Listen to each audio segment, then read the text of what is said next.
internet. My name is Taliesin. And I'm Evatel. And welcome to a WoW podcast. Obviously, episode number 44. It is episode number 44. Yes, I got it. We got it right. And we're going to get the entire podcast right, starting from now. Hey, hello and welcome everyone. to the podcast. It's so lovely to be here. It's so lovely to be back. It's so lovely to be talking about things such as Blizzard spoiling the story from their own patch, though. Yes. Spoiling it in the trailer, the big spoiler that I've been so careful to avoid, and I've been so careful not to mention in videos without, big spoiler warnings. And I'm like, your if you soul. want to talk about it, we can talk about it, but we've got to keep it really secret, okay? And we don't tell anyone, and no spoilers in the chat, because and then they're just like, yo, boom, there you go, Xal'atath, you, me, Xal'atath. Kabloom. All over you, Xal'atath. All together, eating strawberries, doing blowjobs. Like, that's what it's all about. That's I missed what's that happening. part. Sorry. It's like a bit of Taliesin lore, that is. You know, when I worked in a call center at some point selling organic food, and a very angry person phoned in because her order hadn't come through properly, and she was like, I don't know what you're so pleased about over there in that office. It's all strawberries and blowjobs for you, isn't it? And it's just kind of stuck in my mind ever since. As like at the same time, or I guess I'm kind of. She said and. Okay. So I mean, wow. You'll have to ask her. But filing the that term one away. strawberries and blowjobs has always stayed in my head as a result. So we're going to be talking about that. We're going to be talking about the release date. We're going to be talking about the new audio drama as well, the three-parter, which we have both caught up on. And I've listened to it. You've read it, right? Yeah, Lore-Walker fans. Oh, Lore-Walker. Every time. Locus-Walker fans eating good. Very good today. Locus-Walker fans rejoice. While you still can. Oh, what? I don't Twists know. and turns What do all I know? over the I don't know place. anything. For goodness' sake, my gosh. So that's what I'm going to be talking about. Now, some of you in the chat have already noticed that watching this video recording live. You'll have noticed that I'm not wearing a cosplay today, and that's because I couldn't get a hat. Oh. Okay, and I don't want to cut. I'm not going to give anything away. All right, I don't want to spoil it, but I've planned this. I've given this cosplay that we hit our super chat goal for last episode, and I've given it a lot of thought. I've given it a lot of care, and I've done nothing but talk about it. Oh, I can't all the way wait. through our anniversary yesterday. I basically strong-armed you into doing this. Totally, and you were like, Tally, I love you so much. I'm so glad that we're married. And I was like, I just can't stop thinking about this cosplay. I can't. I need to get a hat. So as soon as I've got a hat, the cosplay will be here. It'll be big. It'll be loud. But that also means we need another super chat super chat goal today for this episode. Evertel, have you given that any thought? Should I do a cosplay this time? Yeah, sure. Ooh, maybe we'll both end up doing a cosplay together. And that would be actually kind of good. Yeah, that might. could be. I haven't really thought about that one, but Okay. I'll set up another goal for this one. Yeah. Okay. As ever, for anyone who wants to drop a super chat for us, we will be addressing those at the end of the podcast, answering all of your questions, your comments, anything you like. Anything you like. Quite literally anything you like, but it will cost you a super chat. Just this is how it is. That's only for the people watching this show be recorded live. If you're watching it on the YouTube channel after the event, don't. You can't. I mean, you still can. In You fact, still you should. can. But we can't. We won't see it. So sorry about that. Well, I mean, if I'm watching the VOD back later, which I do hundreds of times per VOD. Oh. How many times did I watch the last one back? About 18,000 times. 1 million. No, 18,000. That's how many views it's got. That's the joke. And that's nice. That's good. do you like that? Yeah, it's very good. Wow. And if you're listening on your preferred podcast listening platform, well done. That means I managed to put it up and you found it. That's excellent. Yeah, well done, Tally. And no, it's not going to be Harrison Jones. Oh, it's not going to be a Harrison Jones. I've done that one. Yeah. You know, it's over. It's going to be Bran Bronsby. No, it's going to. Oh, hey, you know what? I've developed a soft spot. I've developed a soft spot for Bran, actually. Which spot really is that? Which spot is your soft spot? That's for Bran to find out. Okay. Only if he brings me some cheese. Yeah, but I do love cheese. Yeah, it would suit you. That's why I don't like Bran. I don't like to have him about eating my cheese. Get his own. It's not going to be Bran. It's not going to be Harrison Jones. It's going to be very topical because we have a release date for patch 11.2 Yes. Ghosts of Koresh First of all, Evie, rate the title of that patch. Excellent, superb, 10 out of 10. Love it. It would only be 11 out of 10 if it was just called Locus-Walker. Yeah. You know, like that would, yeah. I love this. I love this title. It's really good. It really kind of speaks to what we're going to encounter and loops in really nicely with what's happening. Yes, I dig it. Agreed. And rate the release date. August 5th. Yes. Nice and bright and early. I love it. Gives us plenty of time to get started before we pack up and go to Gamescom for a week. Well, we were, exactly. And it's funny you should mention Gamescom. It suits me very because nicely. That has been, obviously, a topic of conversation. Yes. Right? As far as the release date goes. Because, we knew it, according to, the 8-week cadence that these patches tend to go with, we knew, didn't we, that we were probably looking at sort of a mid-August type release date. Yes. And I believe that the actual kind of release date, had it kept to 8 weeks, would have been the week after the 5th, which is obviously, the 12th, which would have left the raid coming the week after, launching literally the same day as the opening ceremony for Gamescom. And we know that midnight is going to be announced at Gamescom, presumably at the opening ceremony. Seems likely. This is all speculation, but it feels like the place. No, obviously, but at BlizzCon they tend to announce expansions in the opening ceremony. I think it would be wise to kind of, Don't wait until the Saturday to start watching, basically. Exactly. Although there's lots of good things to watch on the Saturday, just saying. But, so, and there's that thing of if it had released on that week, then yes, this raid would be launching the week of Gamescom, which means the Race to World First would just be kicking off, while all of the midnight hype was happening, which wouldn't be ideal. Yeah. A, because it would take hype away from each other, and B, because lots of the world first raiders would be wherever they are. Well, I think Echo are probably in Cologne, to be honest, in their big sort of gamer house. That's where they were last time. But obviously Blizz might want them as guests and stuff at Gamescom, and that wouldn't be possible if they were all raiding. Yeah. They'd be like, we haven't even actually got into Mythic yet. We're still doing heroic splits. It's so exciting, nail-biting action. We can't give up our 12th heroic split of the day just so we can come and watch Midnight with you. So this kind of mitigates that danger a little bit. Basically, if people from Echo and Limit, etc., want to be there for the opening ceremony, then they have to take Dimensius down in one reset. Yeah. They have to do it before the first reset. And then they have to hot-tail it onto a plane. So I don't know. I feel like it's still the case that it might take hype away from each other. Yeah, just a bit, but less of a chance that it will clash at least it'll be up and rolling. Exactly. The only other kind of alternative was to have this 2 weeks earlier, the release of the patch. I think then they would be safe, because very few Race to World First feel like they go to 2 resets now, or afterwards. And I think as players, we're all right. I think we're all, of the same mind that we're glad they're not saving it until afterwards. Yeah. I know that you are playing Dastardly Duos every single day to try and set new high scores and try and beat your personal best. But, I mean, most of us are kind of done with the patch, Fair. Would you agree? Yes. Okay, yes. Good. Well, that's fantastic. Thanks for the input. However, there's some really good stuff coming. Right. There's some really good stuff on the horizon, which I feel like we should mention at some point. The Winds of Mysterious Fortune are returning from next week. Now, that might not sound exciting to you. Not really. You might be like, okay, whatever. However, 2 important things to note here. One is that it overlaps with Turbulent Timeways, which is a buff in and of itself. Yes. Which means you're going to be leveling up characters and alts in a matter of hours. 2, you'll be very excited to hear the Undermine cartels are also receiving renown buffs, which means if anyone has not yet received their super sick black long overcoat, now's the time.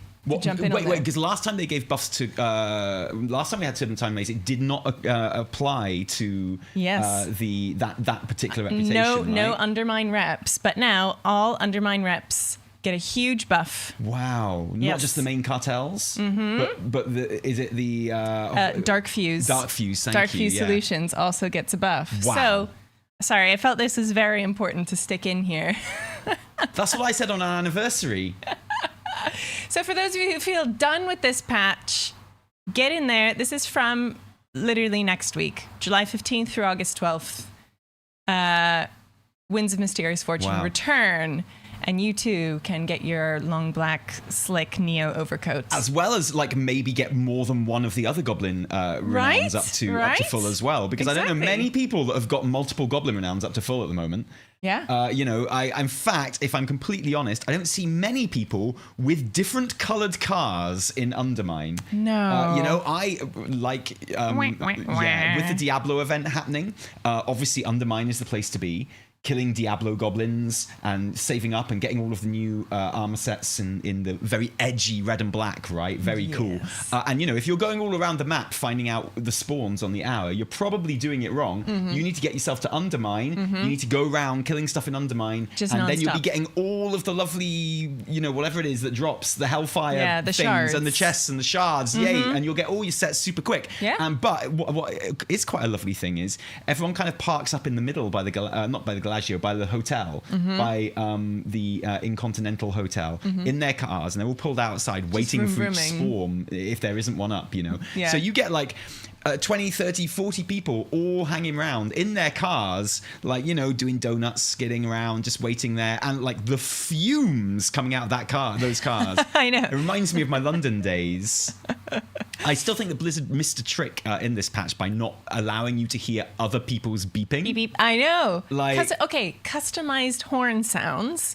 Absolutely missed the boat on that one. Yeah. Well, why? You do have customized horn sounds. But like, it's everyone. No one else can hear them. That's the whole thing. Yeah, like, exactly. What's the point in getting cool, new, customizable things if you can't, induce FOMO in other players? Exactly. You can't aggravate other people. So, you know, you get like hordes and hordes of cars hanging around out there outside the hotel. And, you know, I did look, and of about 30 people hanging around outside the Incontinental Hotel in their cars, I counted 3 that had a car that wasn't the standard grey. I know. 2 blues and a red. I know. You know, and that's a sign of people that have reached max renown with at least one. Yeah.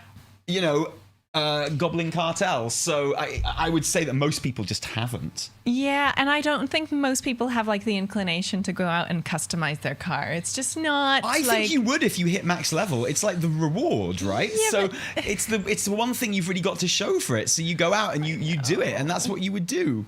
You know, I think that's the first thing anyone will do, because they'll go, oh, thank God I'm done with this. And I can actually start customizing my car now that we're a couple of weeks away from patch 11.2. I've finally got something I can customize my car with, a different color, which I'll never ever see because I'm done with the Undermine. Especially now, because everyone's going to be done with the raid if they've been keeping up to date with it as well. Oh, yeah. Because it is the 20th week of the raid, which means it's the 20th week of the raid renown, which means finally you're done with that hideous, horrible renown tree that you could only do one of a week unless you were catching up, and then you could maybe do 2 a week, and you're done. You've got your big old dinosaur mount. Yes. Congratulations, you. Now you're only doing the raid on LFR to catch up with your puzzling cartel chips. Exactly. On alts. Exactly. Don't have to do it for any other reason. Have you got your dinosaur mount this week, Evie? Not even close. Right, good. No. Okay, what level are you on with Raid Renown? I think like 16, maybe. I'm not bad. Hey, I was expecting you to say like 8 or something. Your esteem of me is so low. Well, when it comes to that, it is. Totally, fair enough. Absolutely. Fair enough. But you've, not for the first time, you've surprised me in a positive way. So that's awesome. But yeah, I actually just need to get in there this week and do it. Nice. But then I will have, not only my mount, but also, of course, the highest buff for help with, like the raid and stuff. So I think the idea is that as a team, we're going to kind of jump in again and, just have a little go at Mythic. And see how far we can get. We've killed one boss on Mythic. And then we did like 3 pulls on Rick Reverb, and I think we could have beaten him. He was very beatable. This was like months ago now. Yeah. So if we went in there and we, you know, with our massive overgear and our head enchants and our belts and all the rest of it and things like that, I think, you know, we could give, not to get cutting edge, obviously, but I think we could give Mythic a fair old shake. I think you could do it. When are you guys starting that up again? I'd have to go on to the Discord and check. Maybe it's tonight. Gosh, I hope not. If it is, I'll be there and I will play my part on my super meta spec. Exactly. But I've been so busy with videos and stuff, I haven't even been keeping up with my my Mythic Plus. I'm still just hovering around 300. So last time I checked, I wasn't even the top Raider IO or the Mythic rating in the entire guild, which was very sad. How the mighty have fallen. I was top for a while there, but not anymore. And I'll never be able to do it again without my uber meta class. So I don't know what I'm going to do, really. You know what you're going to do? You're going to farm mounts. How's your mount farm going? Oh, my mount farm is going really badly, Evertel. I feel incredibly cheated by this entire event. You got some good ones, though. No, well, listen, okay, I haven't got Invincible. Now, granted, I've only killed Arthas 3 times since the event started. Right, but every single time I don't get it, I feel cheated in the extreme. I haven't got Gmod.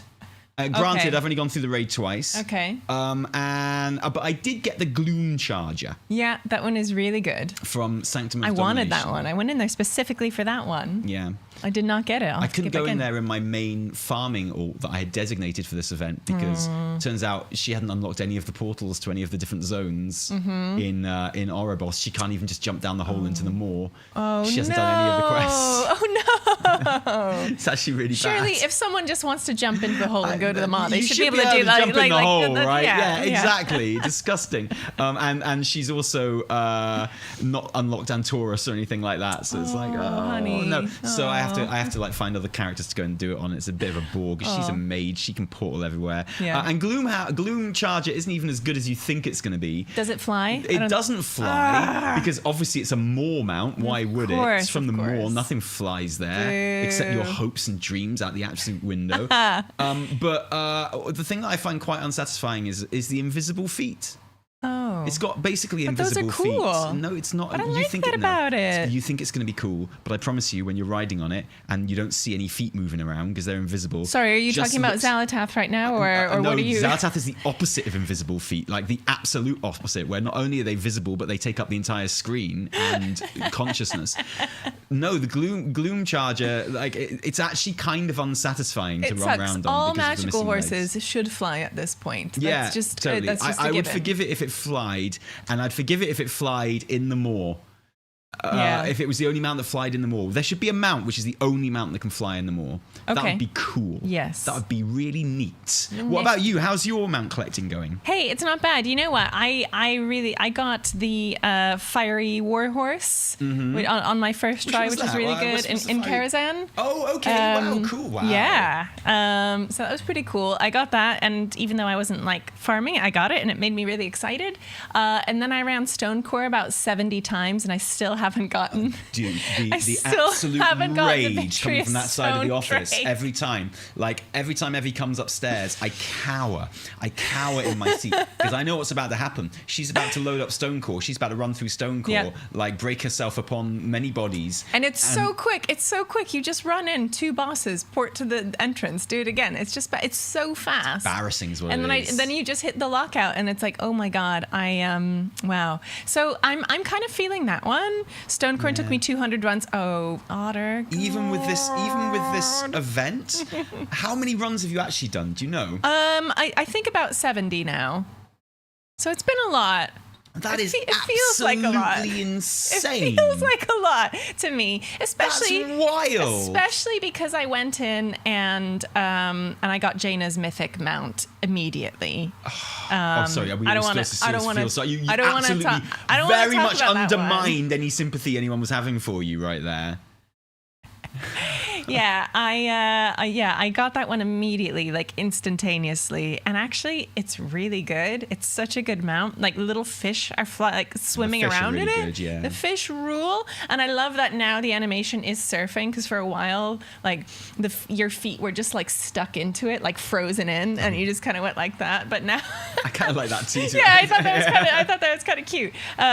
So I got that one, and I have to say, like, it's a mount that I really like and I think looks cool. There are a few mounts that, like, I'm not a completionist for mount farming, so I'm not going to farm, like, you know, an ugly mount that I don't necessarily want. Like, I'm not actively farming Invincible. If it drops, that would be cool, but I'm not hunting for like achievements here. I'm just after a couple of nice little mounts that I like, and that one really kind of does it for me. So I feel quite satisfied, even if I don't get anything else from this Well, I event. think you'll probably feel a bit cheated if you come away with that without like the stone core mount, right? Okay, I'm gonna give it a few more tries tonight. It's like lost cost fallacy at this point. You have to. I know. Like, imagine doing 70 runs and not seeing it out while this event was on. I know. My character is literally just camped out in front of stone core right now, and yeah, we'll get there. We'll get there. I believe in you. I believe you'll get it. I don't believe I'll get any more mounts though. Yeah.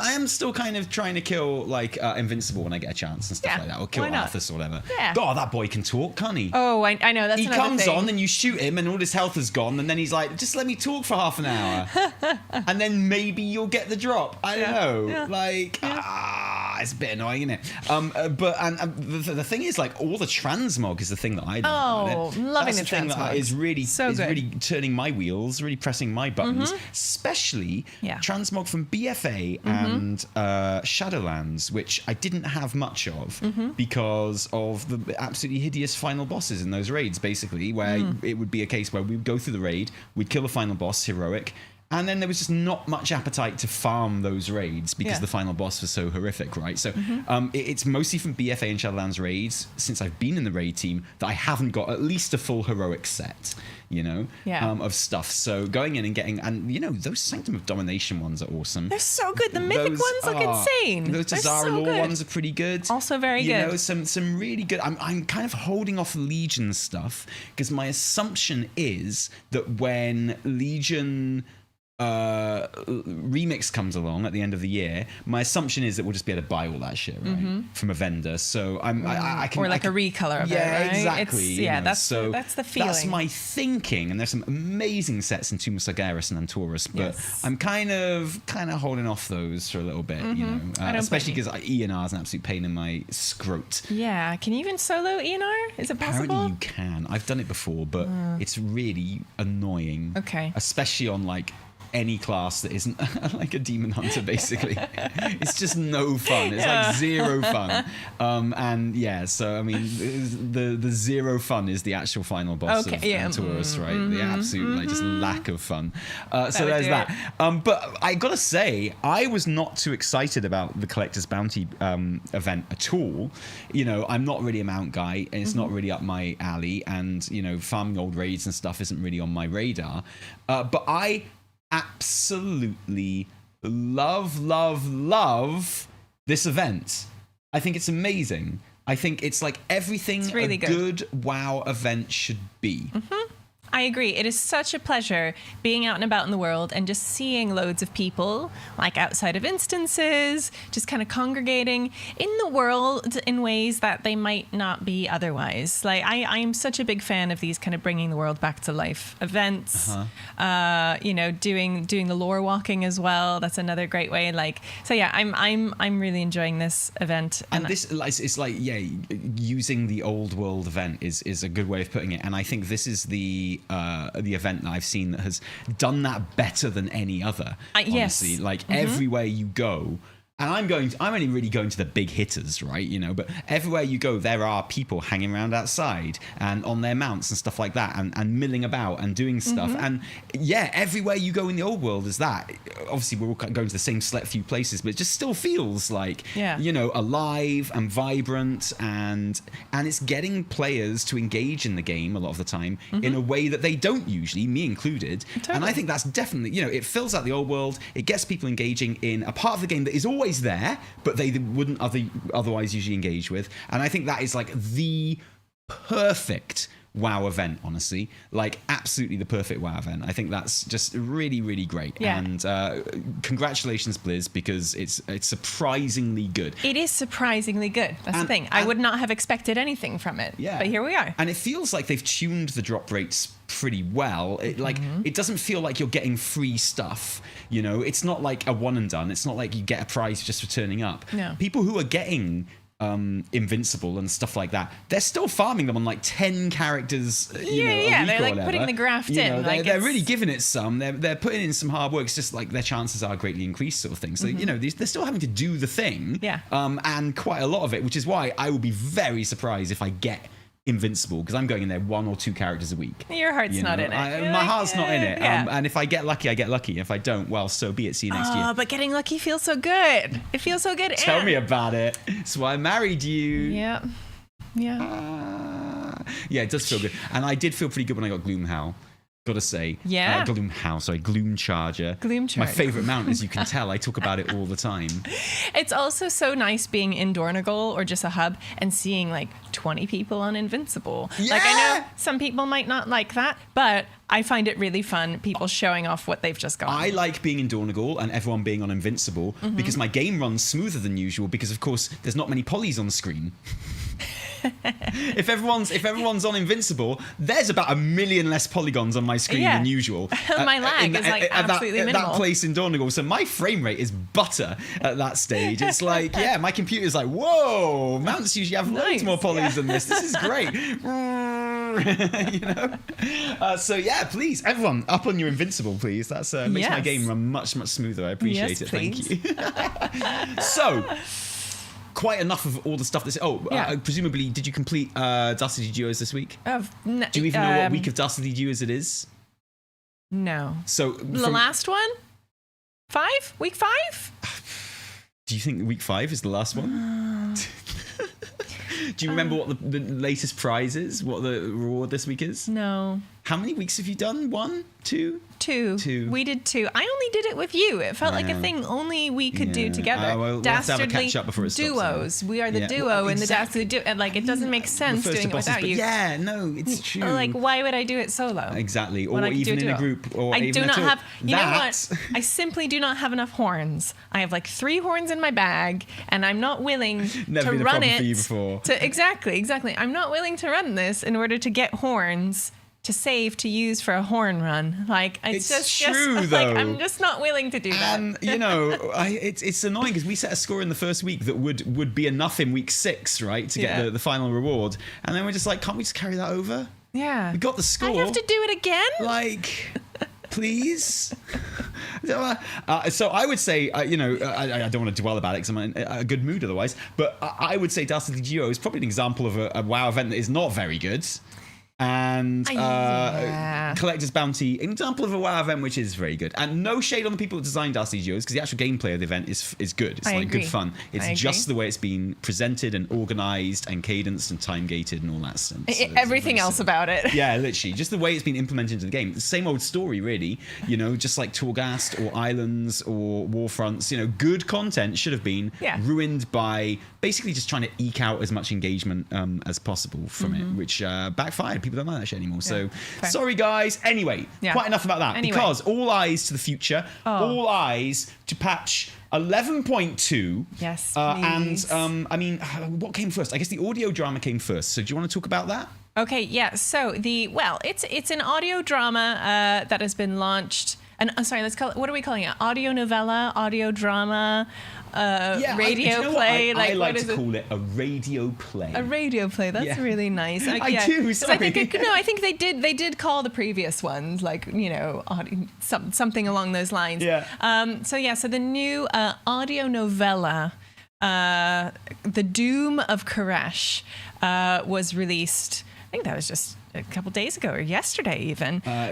Maybe. Now, first of all, I just want to point out, it's at this point in the life cycle of any patch, i.e. just before it, where you start getting some really cool key art and stuff like that. There's an incredible key art of Dimensius, which shows the whole image that they're using on the splash screen. They're using a tiny bit of this image on Oh the my splash God, screen. he's such a big but the boy. whole image, the whole key art is out of this world. Oh my gosh, it's so good. Little Alleria down here. He's and so like big. all the scattered like planet stuff, and like Dimensius just looking like, oh my God. There's so many people in this expansion that I just want to step on me. And Dimensius is the latest in a long line. He's just so big. He's the biggest boy.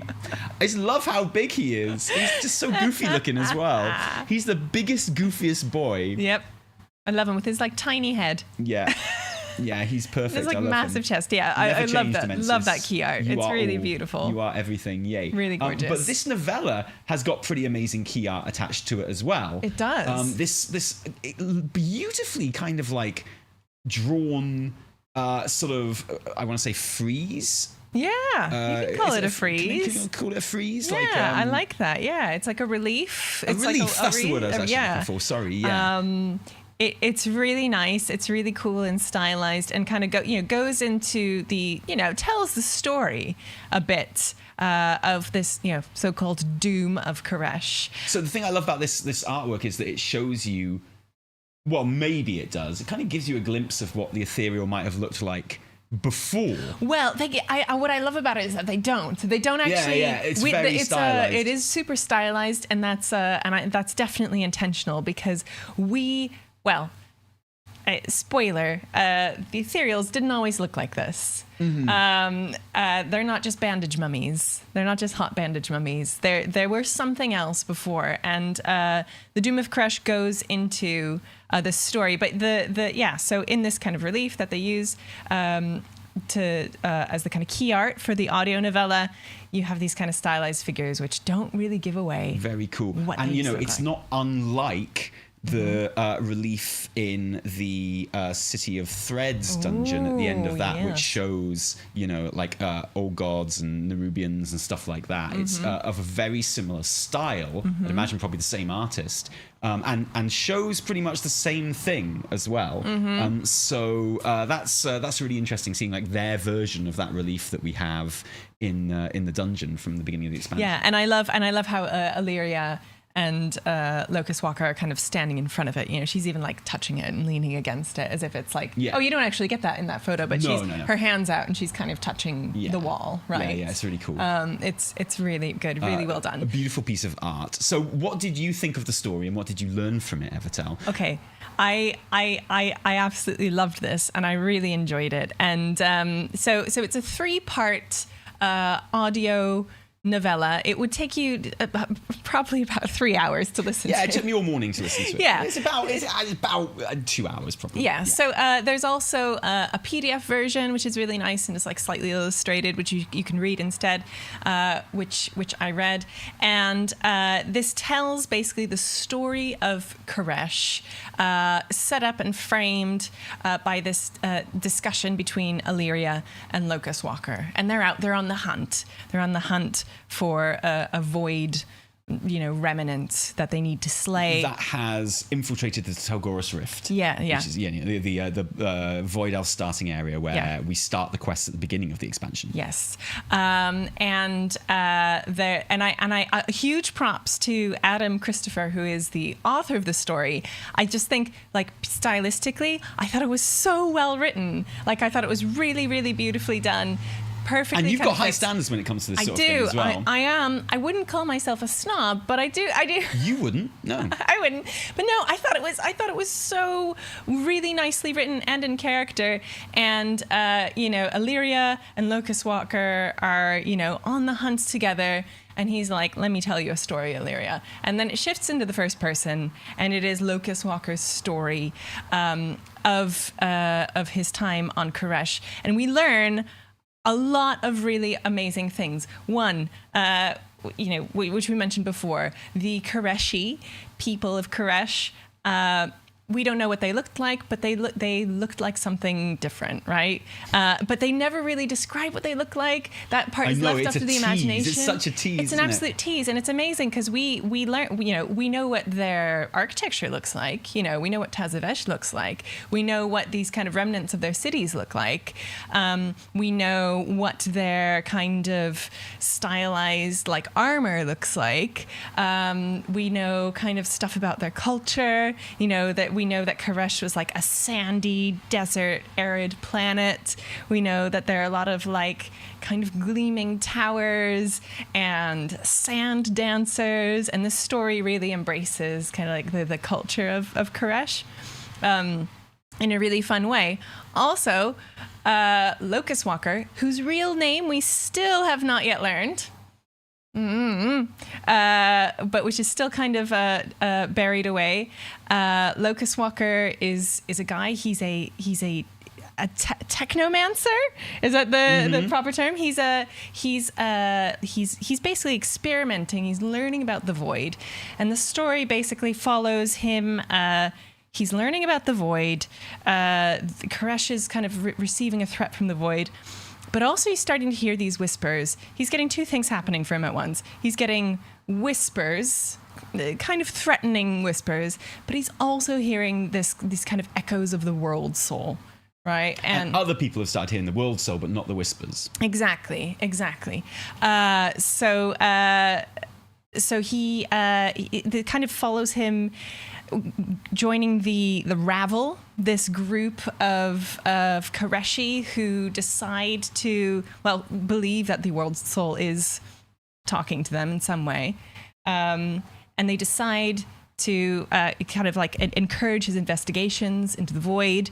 Very importantly, Locus-Walker has a lover called Chrisen, and I absolutely loved these kind of like these wonderful depictions of him. Oh, I think it's actually pronounced Chrisen. Chrisen? Yeah, I've listened to it. Oh, you have listened to it? Yeah. Because I remember it sounds a bit like Crichton from Red Dwarf. That's how I remembered it. Yeah.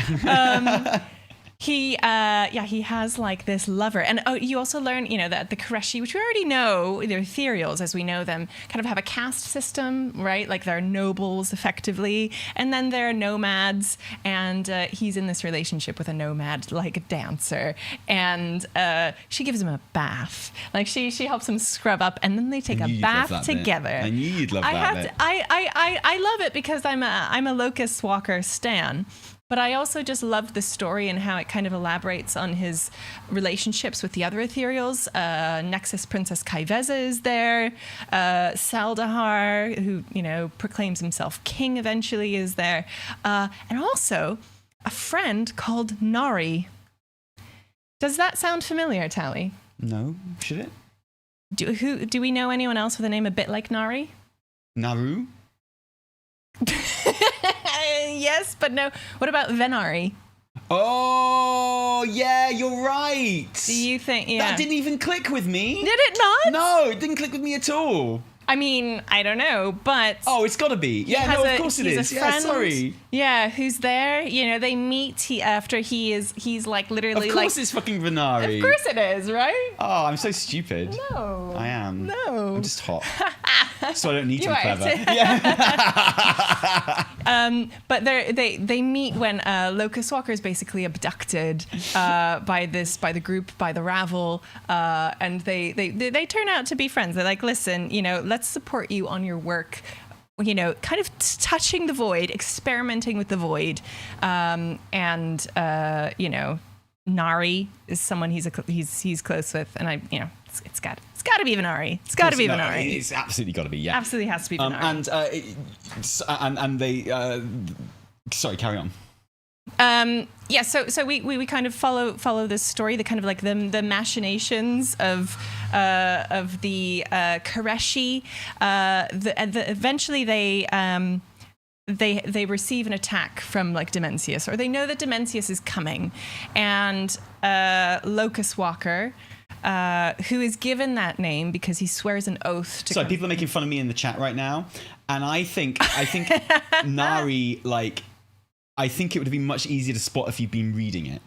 If you're just listening to someone say Nari, that's not the same as if you see the word, right? And then it's easier to make that connection, I think. No. You know, if you're reading a word and the spelling of the word and stuff like that, I think it's probably easier to make the connection between Nari and Vanari than if you're listening to it, right? Oh, you know what? That's fair. That's fair. I will give you that one. I will give you that one. You can have that one. And so he's tinkering with the void. He realizes something is happening. Void energies are like increasing around Koresh, but also he's getting these whispers in the back of his mind to, it's got to be Xal'atath. Someone is whispering to him and telling him that Dimensius is coming. He's going to consume their world, and he realizes that using Reshi wraps, which are kind of, the nobles of Koresh have these arcane imbued bits of cloth, that he can basically use those to channel arcane energy into these refineries, again, which we've kind of seen in game, to create a dome of arcane energy to protect Koresh from Dimensius and the Void. They do this. And they protect all the big cities. Yeah, they cover all the big cities and big domes. And Chryson, she gives him, she very importantly, I feel like this is very important, she gives Locus-Walker a bath. And the second time you mentioned the bath now. And then she runs another bath and then gets in it with him. I'm just saying.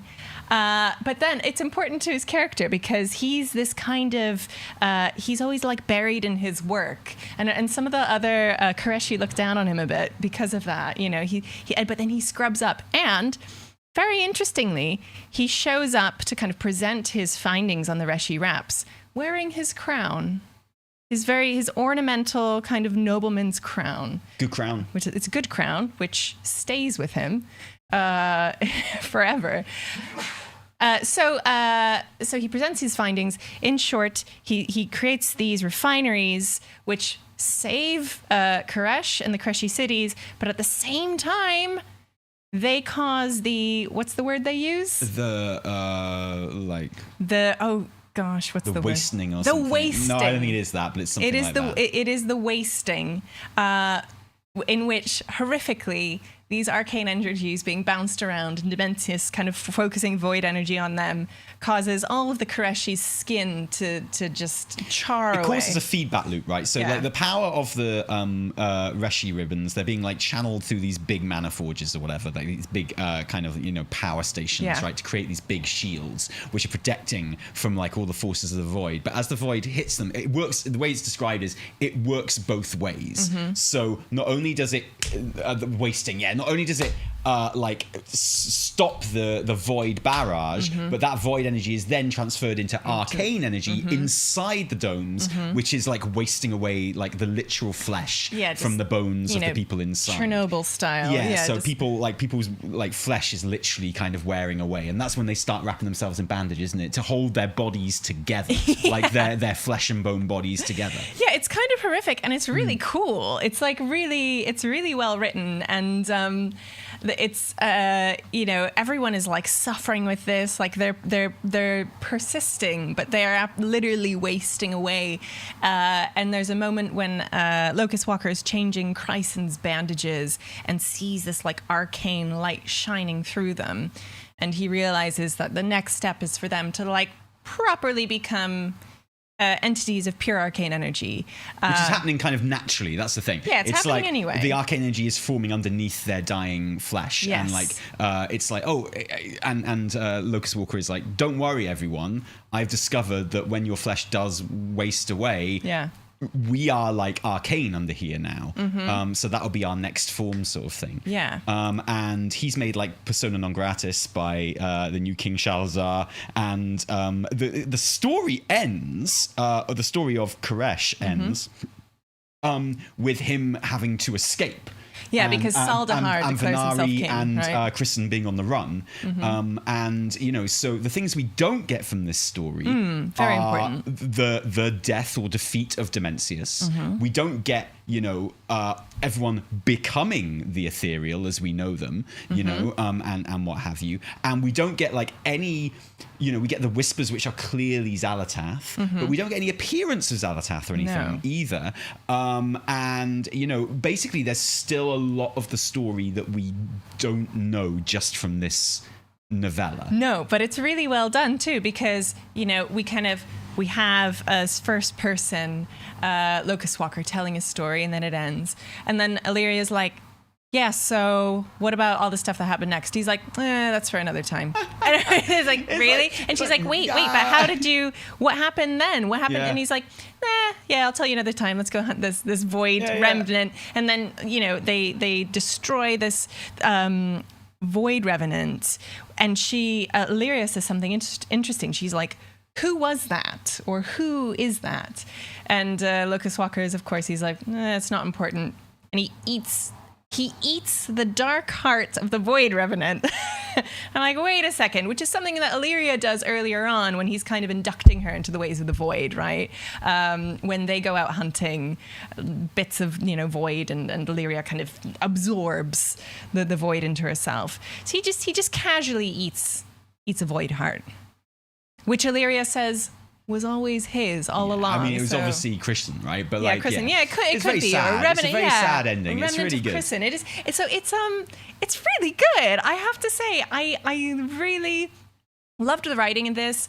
I loved that it gave me some backstory, which I presume I haven't played a lot of the PTR, but I know some of the things that happen on there, and I presume that a lot of the storytelling is going to happen in the PTR. But this gave me like such just great backstory. And also, speaking of backstory and lore, the voice actor Ray Porter, who does Locus-Walker, and who narrates this audiobook. He narrates audiobooks. Like, that is one of his things. He has a great voice. He does it really well. He also has a cameo in Lost, in the epilogue of Lost, where Ben Linus goes to like a warehouse and is talking to some Dharma He's one of the guys. warehouse dudes? He's literally Which warehouse dude is he in the Lost epilogue? He's the guy with the beard. The hairy one. He's the hairy one in the Lost epilogue. He's the epilogue. short hairy one. Yep. I saw pictures of Ben Linus up on screen. Yeah, sorry. And I was like, you got excited. I'm still excited, Ray Porter. I'm still excited. So that's good. So is there anything like what coming with like 11? I'm going to talk about it a little bit, but I'm much more informed 11.2 and the story and stuff like that than you are. Yeah. So what do you come away from that story? A, wanting to know, feeling about like the patch. Can you put it in the context of the patch and how that makes you feel about that? Definitely. For one thing, it makes me I'm much more invested in Locus-Walker's story. I was kind of standing him because I thought he was kind of hot in the way that like Ed Norton's kind of hot in Kingdom of Heaven, when he's wearing a mask and he's just, but I come away with wanting to, I really want to know what happens next, like what happens with these Reshi wraps, which I know that we, the player, use the Reshi wraps, which Blizz has been telling us, how do we get them? So my timeline was encountering this and encountering the teaser trailer that Blizz dropped for 11.2. Well, we're going to go on to that next, but yeah. Yeah. But I have to say that I watched the teaser trailer and I went, and then I read this, and then I watched it again and I went,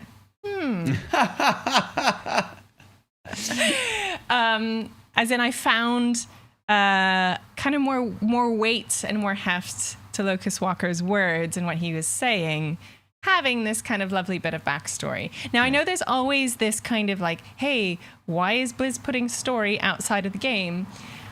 I think that's a bigger conversation that we can't really tackle. It's a bigger now. And never-ending conversation. Exactly. Well. It is absolutely never-ending.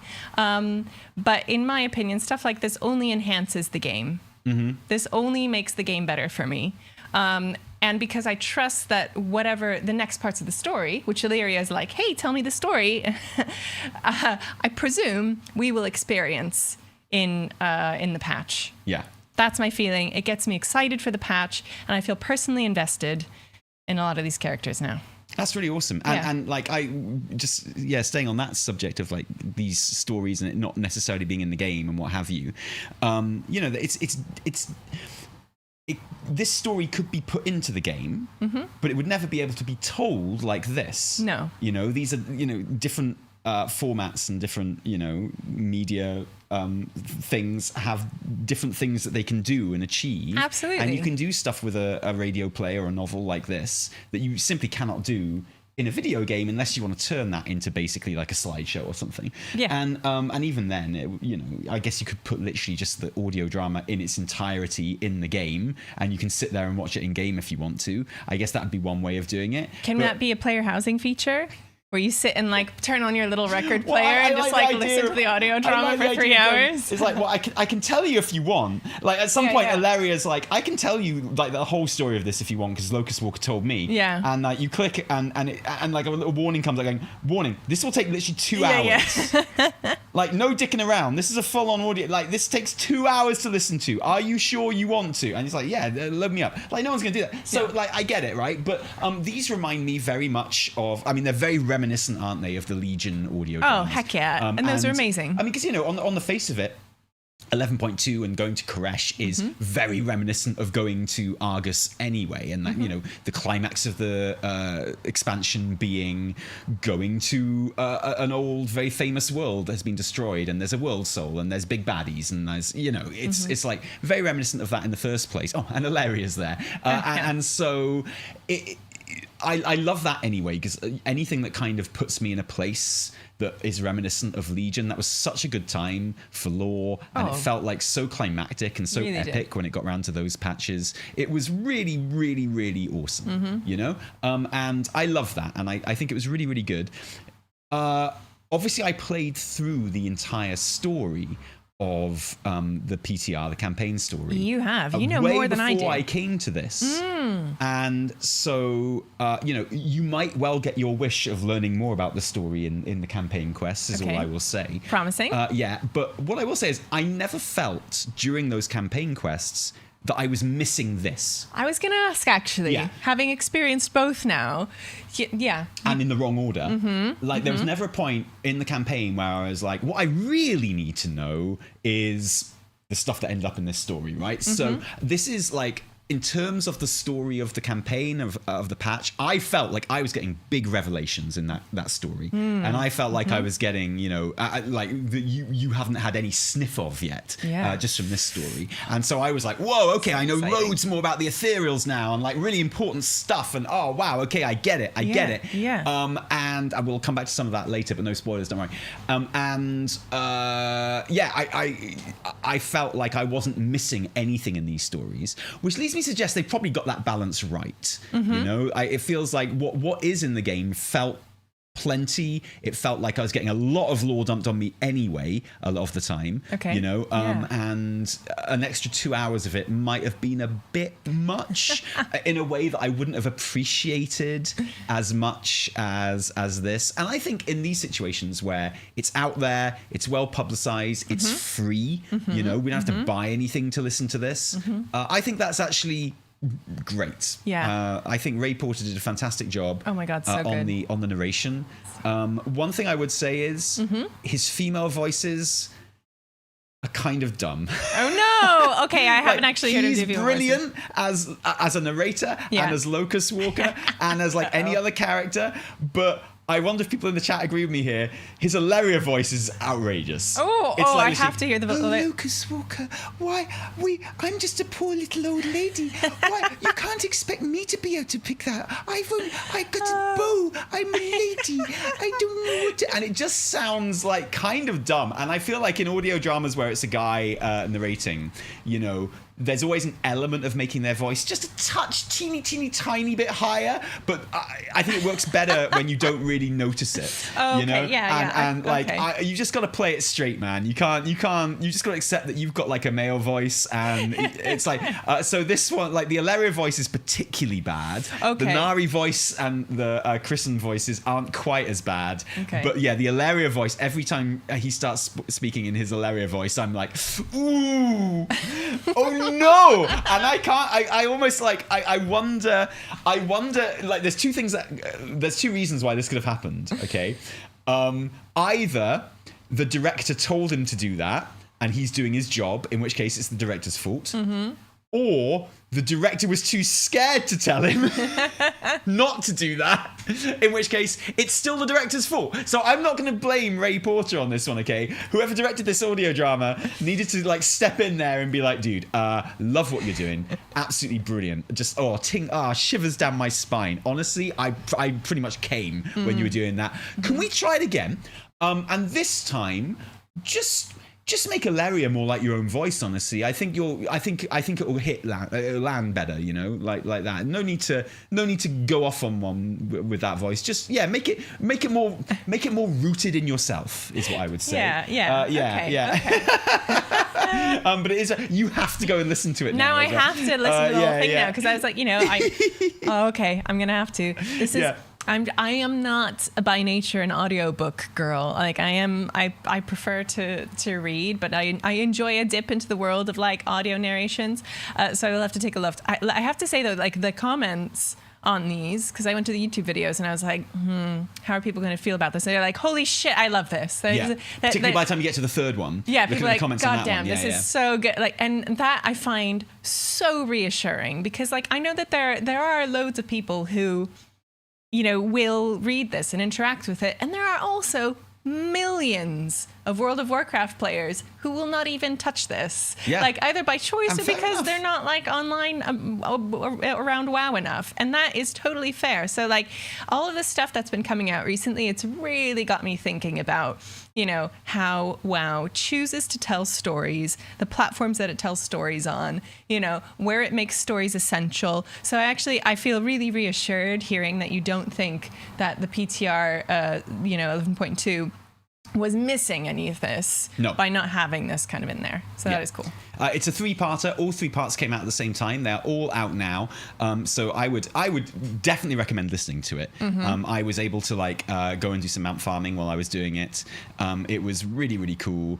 Very kind of atmospheric and evocative and incredibly sad at the end. Also, interestingly, like this audio drama, not the events that it describes, because obviously those are like hundreds of thousands of years old at this point, but the actual kind of the holding device, the framing device of him and Ilaria going on this hunt in Tel'Goris Rift is set... Tel'Goris Rift. Tel'Goris Rift, thank you. Yeah. Is set before the War Within actually starts. It's set before any of the events in the War Within, because it just is. You can tell. Is it? Yeah. Oh, yeah. I didn't clock that. Yeah, because none of like the events of the War Within have been. She's talking about how she's justing. The Dark is set just after the Dark Heart quests. Oh, yeah. Okay, she's talking about having just encountered the vision of Tyrallion that she fights in the Dark Heart quest. Yes.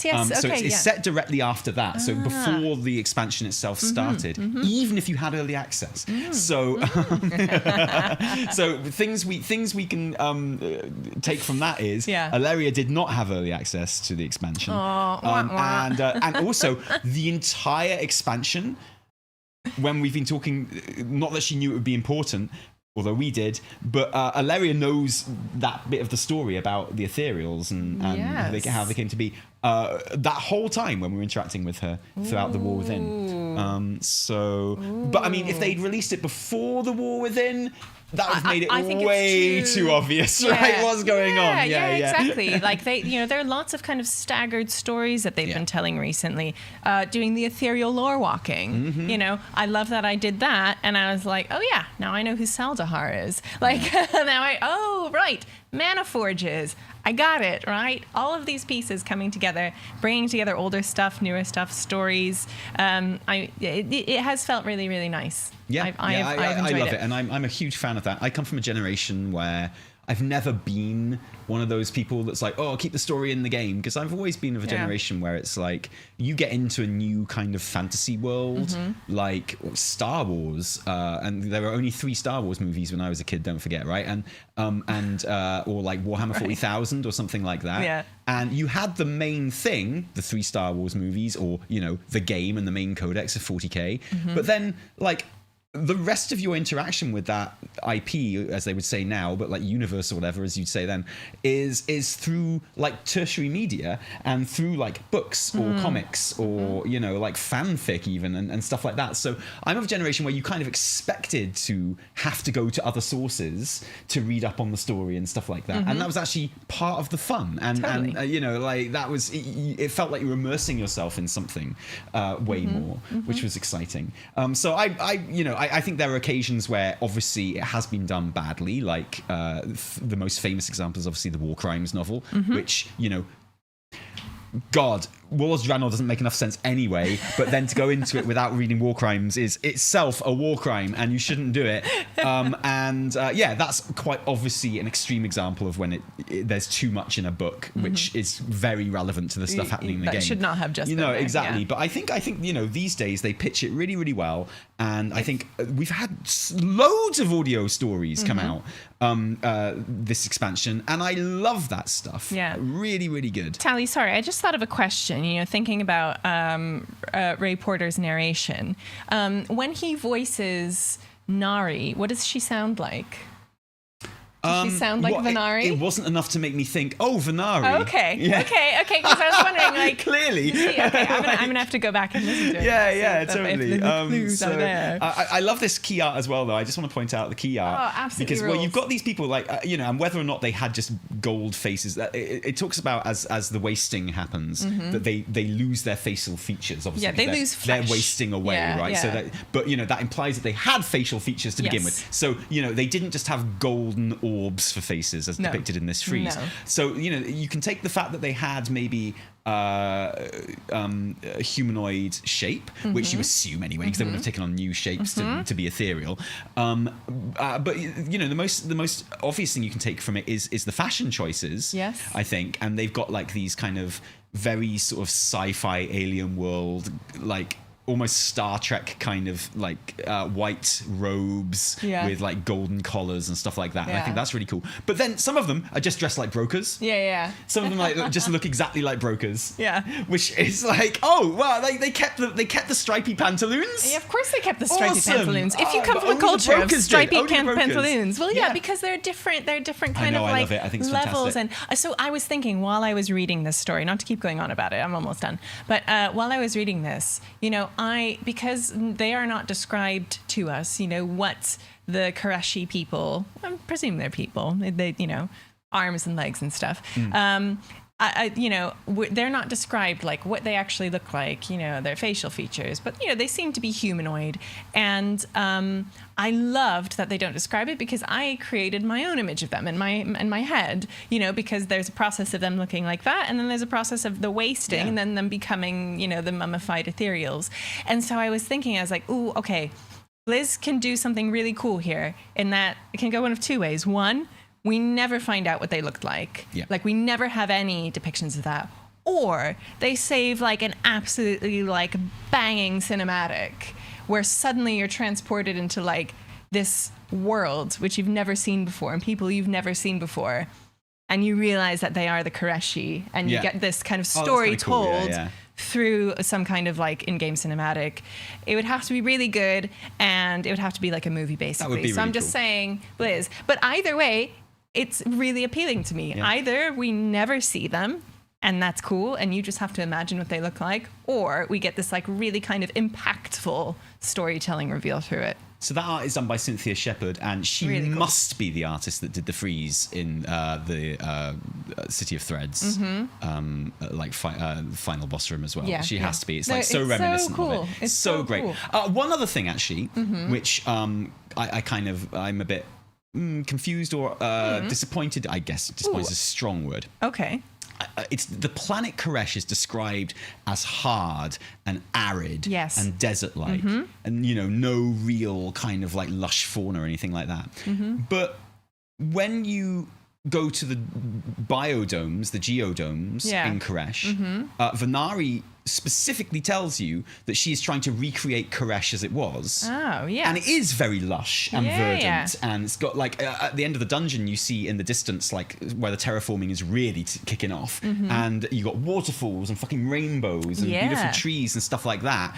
And, you know, the devs said in the reveal, in the Warcraft live thing, the Wowcast, they said that the geodomes represented what Koresh looked like before Dimensius arrived and destroyed the planet as well. So that would seem to contradict. I guess we'll go with what the game says rather than the story. That's always the way you should do it, I guess. But those two things do seem to contradict each other. Maybe they're different parts of Koresh. Like maybe but they did say it was as a planet it was this and this and this. Okay. And So and that's what it's like now. Yeah, definitely. You know, I absolutely get that. Yeah. And I love that about the script. Or the story of Koresh. I love that about, you know, the zone is that it's not all Tazaveshi type stuff. It's basically Dune. It's basically Space Dune. I mean, Dune is Space Dune, but it's like really Space Dune.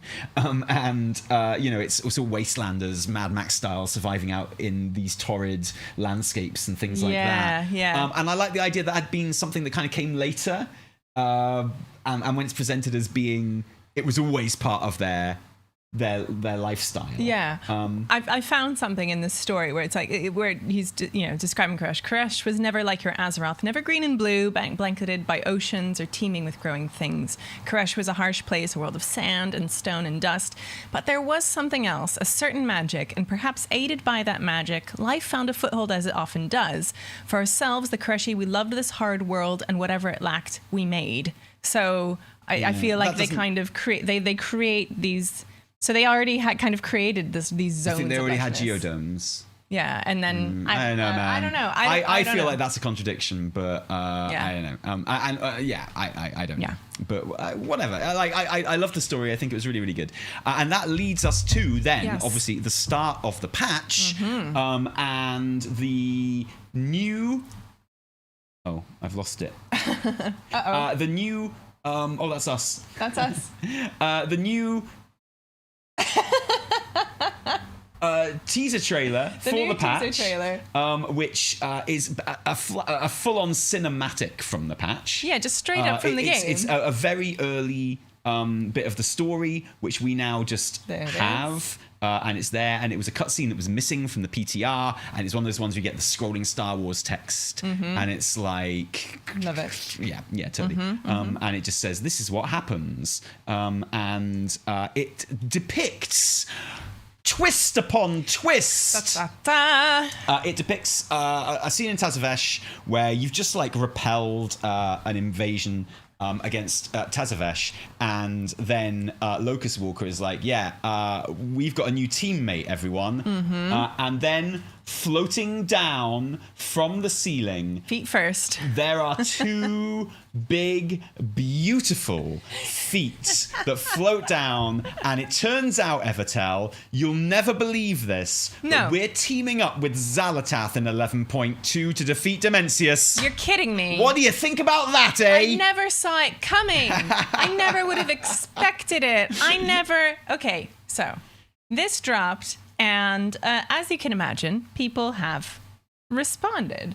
Xal'atath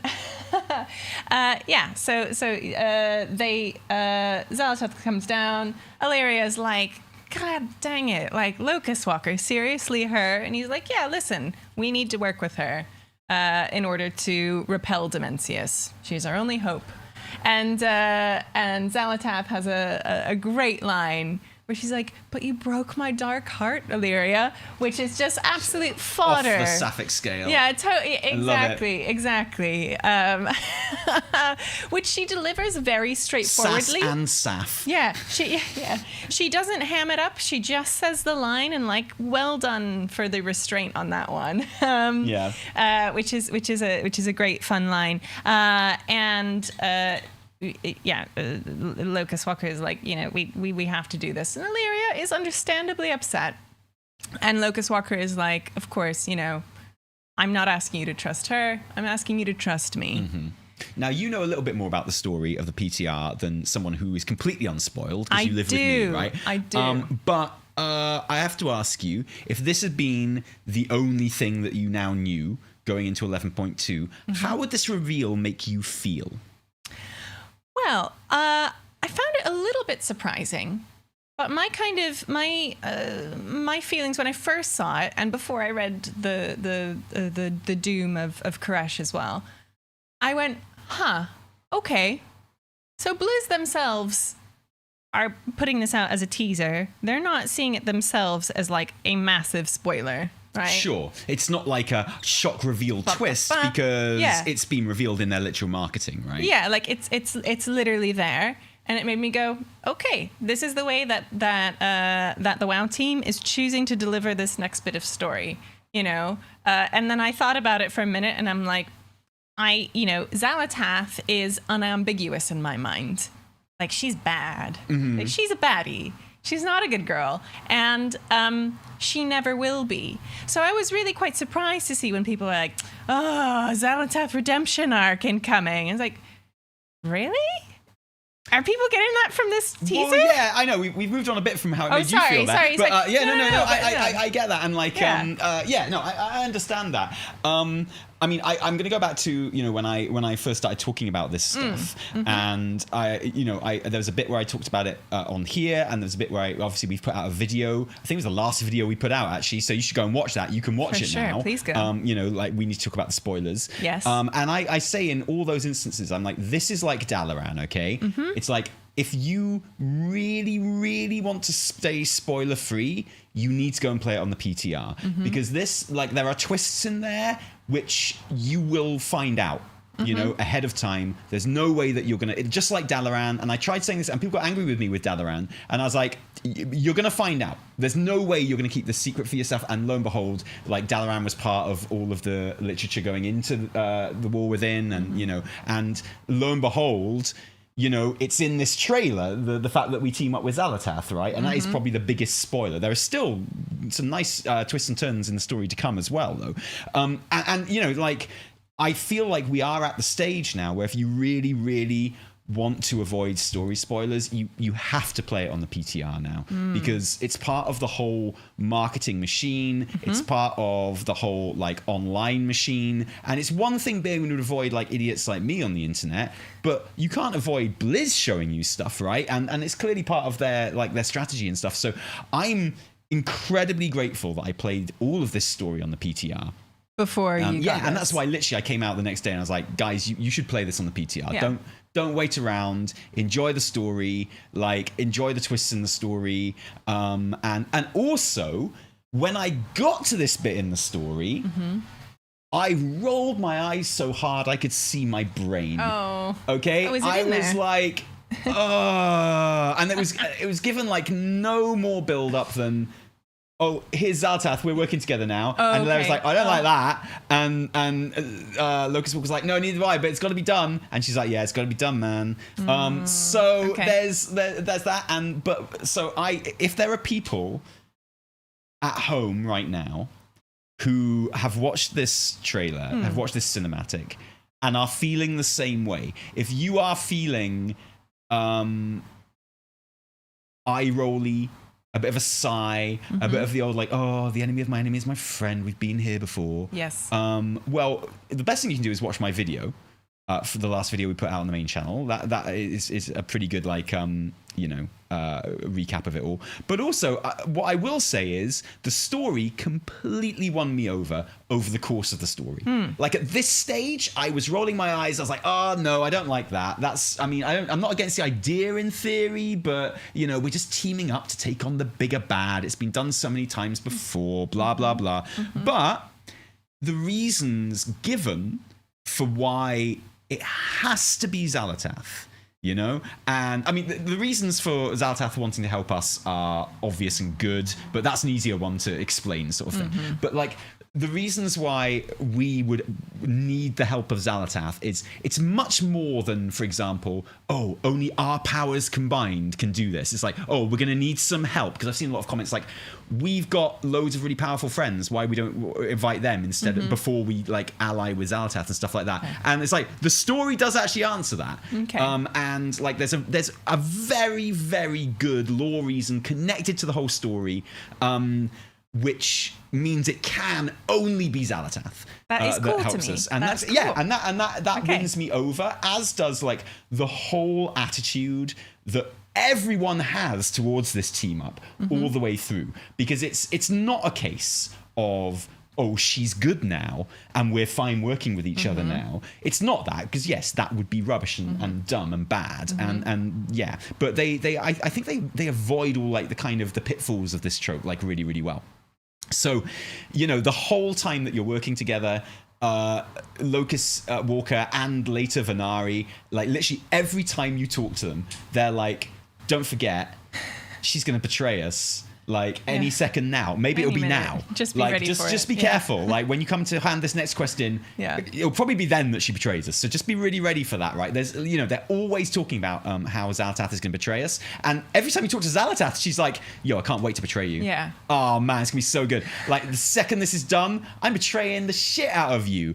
Your ass is gonna be so betrayed. I can't wait. And like that's really, really funny, and it adds like this really good kind of tension to everything. Perfect. And it is actually very reminiscent. It's got definite Emmett Selk vibes about it. Yeah. If you've played Shadowbringers. Okay, cool. And like the whole time Emmett Selk is like following you around in the main quests of Shadowbringers, Final Fantasy 14. He's like, I can't wait to kill you. Yeah, he's like, I can't wait. It's gonna be brilliant. Screw you over. And like, there is that vibe. Yeah, so it's excellent. like, when it happens, you're like, well, were we ready for it, rather than, is it a surprise sort of thing. Yeah. It's I think Deacon said in the comment, which I really liked. He said it's the the frog and the scorpion, and the scorpion is like giving the frog a lift on his back and what have you. But the whole way across, the scorpion is just talking about how much he likes stinging things, particularly frogs, right?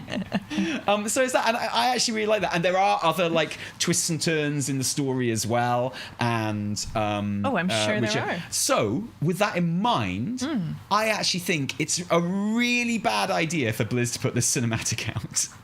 I think it's a really, really bad call, because just this plot beat by itself is the worst thing about this whole plot. Like everything good I'm saying about this is around comes it after this, right? So like the setup, I rolled my eyes and I was like, oh, really? It's as simple as that? Yeah. But then all the justification of it, all the way they went about their business doing it and stuff, that's what won me over. Yeah.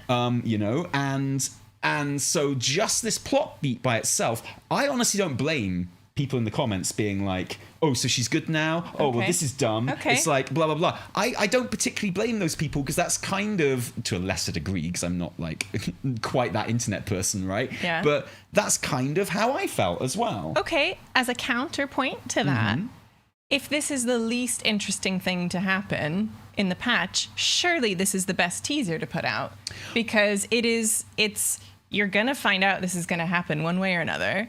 Maybe 6 years ago, the good stuff is coming after. The good stuff is the story that goes around this. You need some kind of context. For me, this was like, presuming that there's going to be more good storytelling around it, and like you've explained, this to me was like, when you get like the opening of Battlestar Galactica and they do the little drum thing and they show a little clip of everything that's going to happen in that episode. We've been watching Battlestar Galactica. We have been watching Battlestar Galactica. God, I hate maybe the for like the Battlestar second or Galactica third. so much. Which we always skip through. But this is like right, Apollo's gonna shoot someone, and Gaius and number 6 are gonna have like a little session together, and that those things are gonna happen, and something else is gonna happen. You see it happening, but it doesn't like it doesn't spoil it for you. It just kind of sets the groundwork for what's going to come. But then imagine you saw something that you didn't like the look of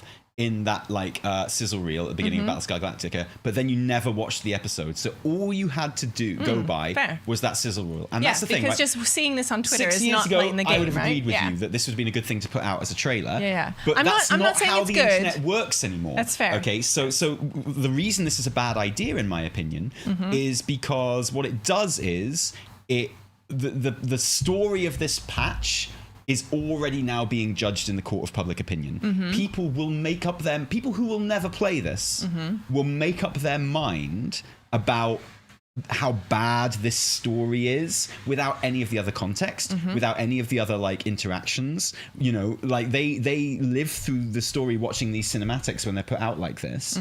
And yeah, they are justifiably, in my opinion, rolling their eyes. But then that gets played on by YouTubers and stuff as well. So yeah, like Asman is going to put out a video saying how rubbish it is, you know that. Sure, and like that's gonna really inform people's opinion of it. And before you know it, you've got this inescapable discourse where this is bad and this story was bad, and it's not. It's actually much better than that. And it actually, you know, it does something quite interesting and clever with this premise, which a lot of people will never see. And do you think that there are people who are actually going to see this clip on Twitter and then not play the patch because of it? I don't believe that.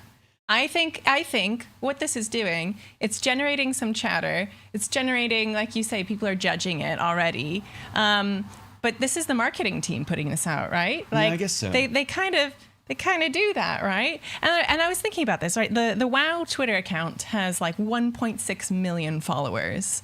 How many of the people who actually play World of Warcraft follow the World of Warcraft Twitter religiously? Many people do. We do.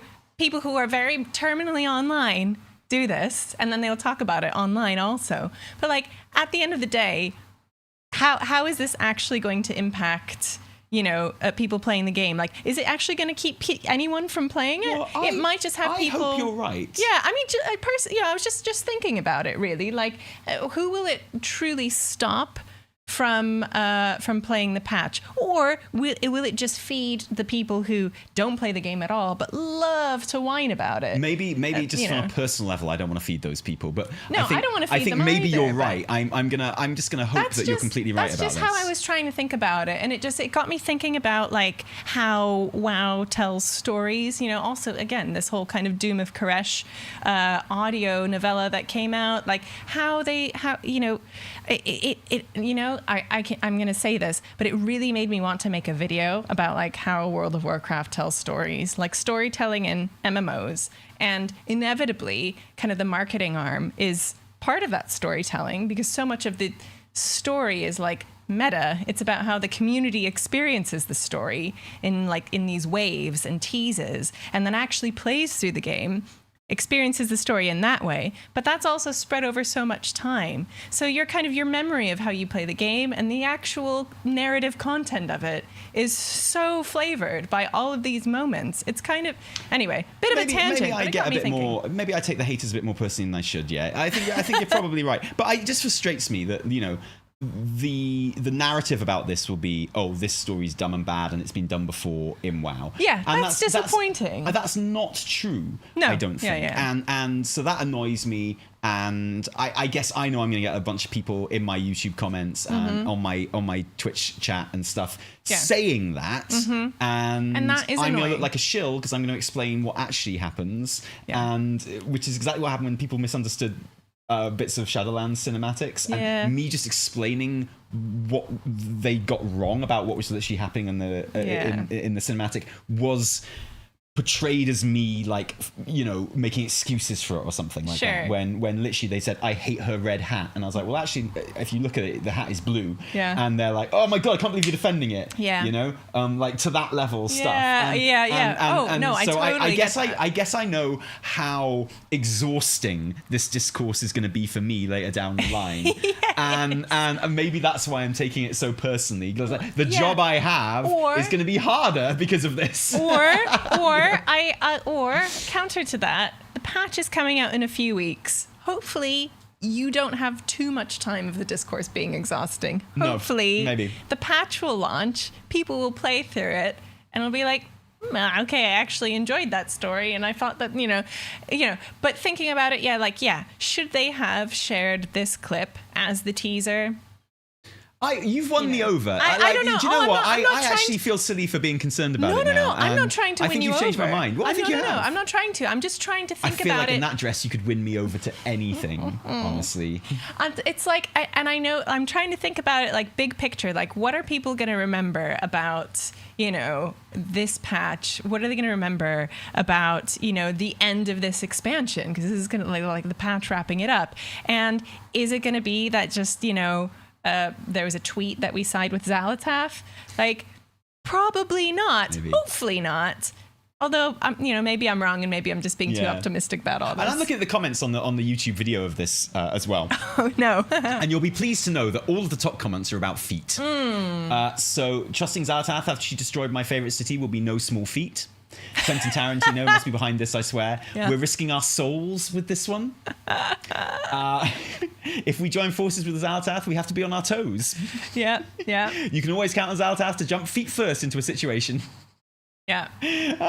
But then we do start to get the whole the old don't trust them, trust me, eh? What could possibly go wrong? Well, I mean, that is obviously what's happening. I know. You're not being like played into thinking it. That's like, you know what I mean? Like, that is clearly.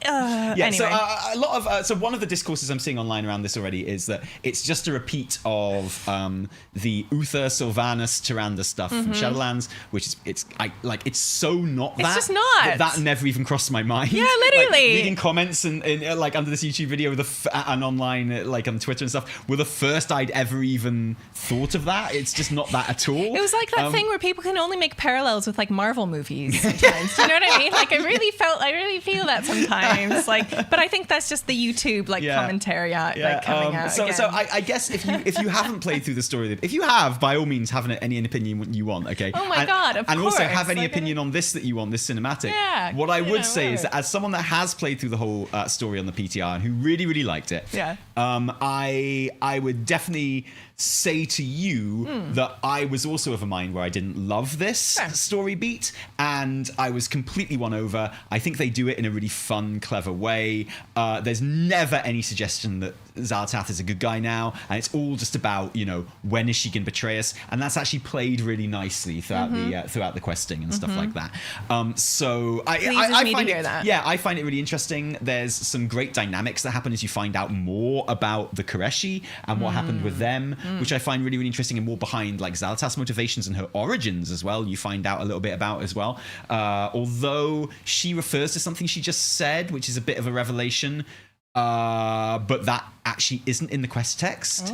So it's a voice line that she says afterwards. So I don't know if they haven't put the quest text in yet, or if they cut that and mean to cut Xal'atath's voice line as well. But there's a nice reveal about Xal'atath's origins, which I don't know if it's going to make it into the final patch yet, because it's missing from the quest text. Yeah. And she refers to it as if you just had it in the quest text. Yeah. And I'm interested to see what they do that. Would they keep it or if they scrap it? Yeah. But and I kind of hope they scrap it, because then PTR people know the truth, right? And I just really like what they did with it. I think it's a fantastic setup for the raid and for the story of the raid. It's a big story, and it's an epic size story, an important feeling story. Nice. And as big as Dimensius. Yeah, bigger than that, chud. Just big guy. Yeah. I would urge you to, if you trust me, that's how I felt about it, and I came out of it feeling that actually it was a really good thing, and it worked really, really well. Or at the very least, just hold on and play the story, right? Sorry, can I just respond to something in chat? I just really, there's someone saying that the bullshit part of this patch is that we're going to be forced to ally with Zal, but we know she's going to betray us, so it removes any illusion of intelligence or agency from the player. I think sometimes it's just fun to play through a story. I think sometimes, you just, I actually... Can I just say as well, though? That's why the reason that we need Xal'atath is so good. Yeah, okay? Yeah. Like, and it will kind of give you that. The thing that nullifies that is that the reason we need Xal'atath is a really good reason, and you're just going to have to take my word for that. Okay, I don't even know. I say, it's much more than, the enemy of my enemy is my friend. Yeah. It's much more than, we just need someone who's as powerful as us to try and help, you know? It's like, it's much more literally only Xal'atath can help us in this way for this thing we need. Yeah. And there's a really good reason for that, in my opinion. So, and I didn't mean to point that comment out to roast it or whatever or say things. Her own chat. I just was taking that as an example of like, it does make me think about like why I play WoW and kind of the quality of storytelling in WoW and what it's like. And like, end of the day, like it's a melodrama, like it's a little soap opera that you get in little chapters over 20 years, you know? And I think it's actually also refreshing because usually in WoW, when we have the enemy of my enemy is my friend, which happens pretty much every expansion, like even just between Horde and Alliance, there's that thing of like, we have to work together. And there's always that bit at the end where they're like, well, we're still enemies, but here's a grudging nod of approval from me. It's like, despite myself, I kind of respect you now, even though we're still technically enemies, right? None of that here. Like it's like flat out like this bitch. Like, oh my god. It's much better than that. I promise. Okay. So this story I can guarantee you, and I haven't seen the end of this story yet, but I can guarantee you it is not going to end with a begrudging nod. Like and just a nod. It's like, well, we're still. You better watch out next time I see you. But for now, is like her reason she is helping us is because someone took her shoes away and she's like just looking for her shoes. As if she's looking for her shoes. I've never seen anyone be so happy to be shoeless. There are Forsaken and Trolls and Tauren out there who don't enjoy being shoeless as much as her. And I love that for her. I think, and she wears it so well. Are you kidding? She wouldn't take the time to adorn her toes with so many rings if that was something she cared about. Oh my god. She doesn't want shoes. I think she is single-handedly bringing back toe jewelry, like foot jewelry. like all the girls are wearing little anklets now and like little I literally saw a girl on Instagram wearing like a massive diamond on one of her toes on a ring, and I was like, dang, okay, Xal'atath did that. Even as someone who's like not even connected to video games, I'm like, she's doing that. Yeah, she did it. I like that very much. But all of this goes to kind of like, this really kind of gets the cogs turning in my brain and thinking about how we experience a story in World of Warcraft. And I really, really hope that we will get to chat maybe with Maria Hamilton at some point in the future. I hope so. I really That'd hope be nice, to get to speak with her Let's do again. a ring on the phone. We'll just be like, yo, Maria, can you maybe Excuse explain me. some of this to me, please? Yeah. So I'm because, you know, things that she said in the past, in kind of our past interviews we've had with her, where she really talked about the role of like the world as the story, and before I was like, okay, the world is the character, and now like more and more that feels true to me in lots of different ways, and I feel like WoW is as it should. It's been out there for a while, and there are like 1 million people working on it. It's really progressing in its ways, that it tries to tell us stories and to convey stories to us. And, you know, the fact that the story wasn't really that important when it started, and some people don't play for story at all. They've been putting a lot more effort into that's what I mean. Not just story, but their story delivery as well. And I think story delivery, whatever you thought of the story, reached a peak in BFA. And I don't think it's ever been as good as that. But I think The War Within is as close as they've come to BFA levels of story delivery.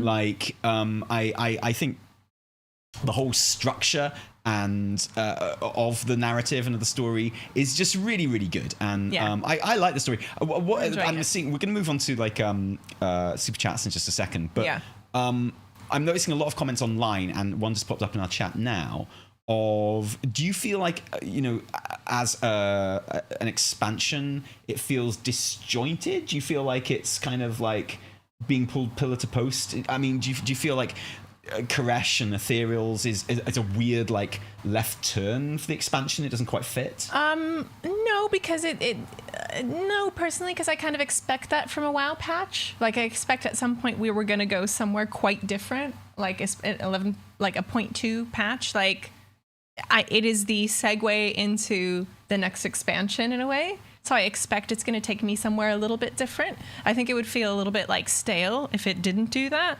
But maybe that's just me, and maybe I'm just programmed to think that because of my experience in like other, previous patches and expansions. I personally, I would expect an expansion to have a number of subplots and stories emerging throughout it. So I don't find it, personally don't find it disjointed. In terms of like foreshadowing and signposting, it felt very obvious that we were coming to Koresh from the Dark Heart questlines.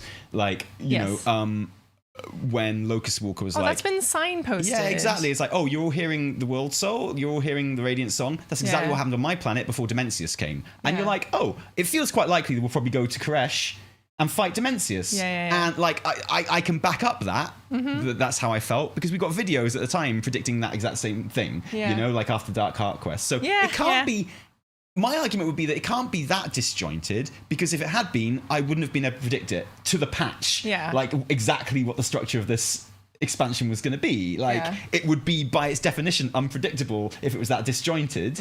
But I don't think it is. And I'm seeing people say that the Dark Heart hasn't featured in War Within. I feel like the Dark Heart has been all over War Within. Like that's the whole story. We're chasing Xal'atath with the Dark Heart and the whole climax of it. And then she's getting it fixed in Undermine because we broke her Dark Heart, and then it gets stolen, and we've literally gone to this planet because that's where the people who stole it went. And so like I feel like we've been the story of the expansion changed from us chasing Xal'atath to us chasing the Dark Heart, which is what she always had. It's like almost a realization in a way. It's like, oh, we weren't chasing Xal'atath, we were chasing the Dark Heart this whole time. And I feel like that's kind of cool.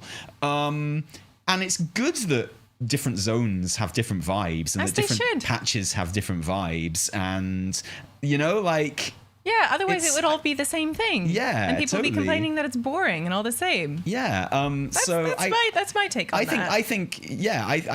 I mean, would I rather go to Koresh than have another underground zone? Yeah, you bet your fucking ass I would. Exactly. Like, are we kidding? Do we send them further underground, or do we put them on another planet? Do you know what? The exact same thing is happening with War Within, and the title of War Within, as happened with BFA. When BFA was announced, and it was like Battle for Azeroth, and it was like, oh, it's a faction war, and they're fighting each other. It's the Battle for Azeroth. They both want to rule Azeroth. And then obviously they were hinting at N'Zoth in that as well. They just showed the picture of the fish, didn't they? And then in the Ashara Warbringer as well, obviously it was about N'Zoth. So it was very obvious N'Zoth was going to be the final boss of the expansion. And but when the BFA was announced, everyone was like, hey, that is a clever title. Do you know why? Because it seems like it's referring to the faction war, but then actually in the end it's going to be the battle to save Azeroth from like this other threat, right? And I feel like everyone knew that and accepted that when the title was announced. But then by the time we got to 8.3, it was like, oh, so what? Sorry. Oh, the battle for Azeroth wasn't about the factions after all. Now it's the battle to save Azeroth, is it? Oh my goodness. And the exact same thing is happening with War Within. When they announced the title War Within, it was like, oh, that's a really clever title, right? Because, we're going inside Azeroth, but also clearly it's talking about, the trauma within Alleria and the conflict within like and Anduin, the conflict within Anduin, and the conflict within all these characters, and like that was just totally accepted when they announced the title of the expansion. But now we've got to the final patch, everyone's like, wait, what? So it's called War Within, and we're not even inside the Earth anymore, having a war? Oh my goodness! What? I don't even know. This is trade. That just change it, moving the goalposts much. And I just feel like this forced incredulity with it, right? It's happening again. Yeah, totally. And it reminds me so much of that. And it's like... It's quite funny. It's really funny to me personally, that. Because everyone, when it was just like taken as read that it actually meant conflict within characters. But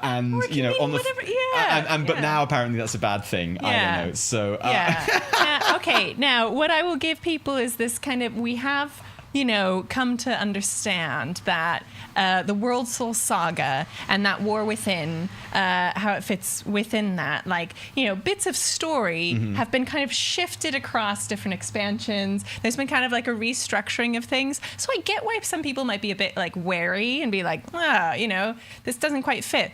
Personally, looking at it from the outside, I see a cool story that's taking me from point A to point Z or whatever. And we are going to different places along the way. Spent some time in Undermine. That was okay. That's fine. But again, you'd be disappointed if you go to Undermine in the Underground expansion, right? I like it. I feel like there's 3 underground zones. Four underground zones in this expansion, and I think that's cool. I think that's plenty of underground zones for any expansion. That's more than enough to be counted as the underground expansion. Yeah. Okay. I think that's really good. And what we're seeing in Koresh is what happens if you lose the war.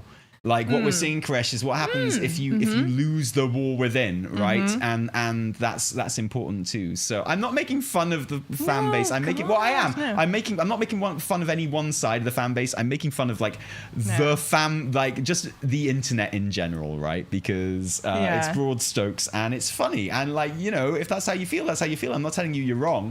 But from the outside, it's just funny how I felt like we all understood the title at first and now suddenly we don't. And it's I'm more than happy with never going underground again. Except we will, obviously, because we have to go to the Haranir's house at one point. Yeah. And Haranir house is underground. The Haranir house. Yeah.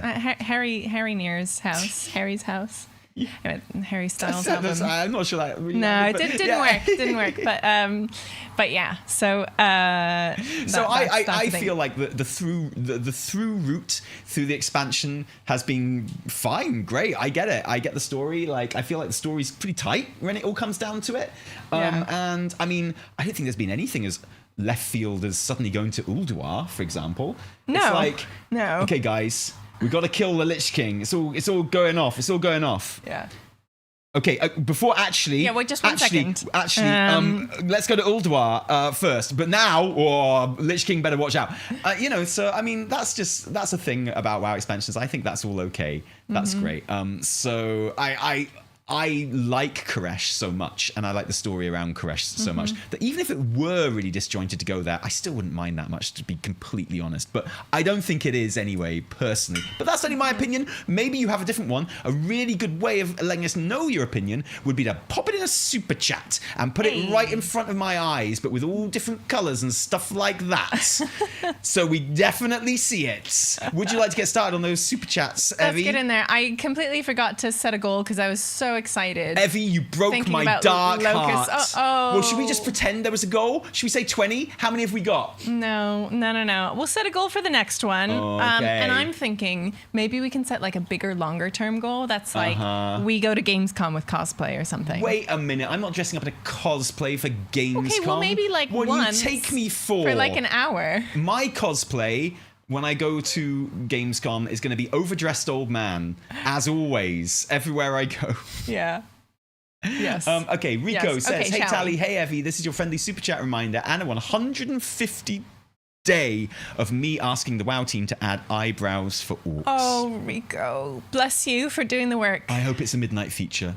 I really hope it is. The cover art of that I story. don't care, but with Thrall. I know, it's rubbing it in, isn't it? It's they're really teasing it. Really rubbing it in. Really, really beautiful eyebrows on there. They really suited him. He clearly got them waxed and everything. Yeah. For his cover shot. Yeah, well, you would, wouldn't you? You would. Even if you're Thrall. From farmer of shitwheat to the catwalk. Banana Crust says people on Twitter are calling Alliance characters as the Cosmic Power Rangers after the new Koresh audio drama. Do you think Blizzard forgot that Horde characters exist? Yes.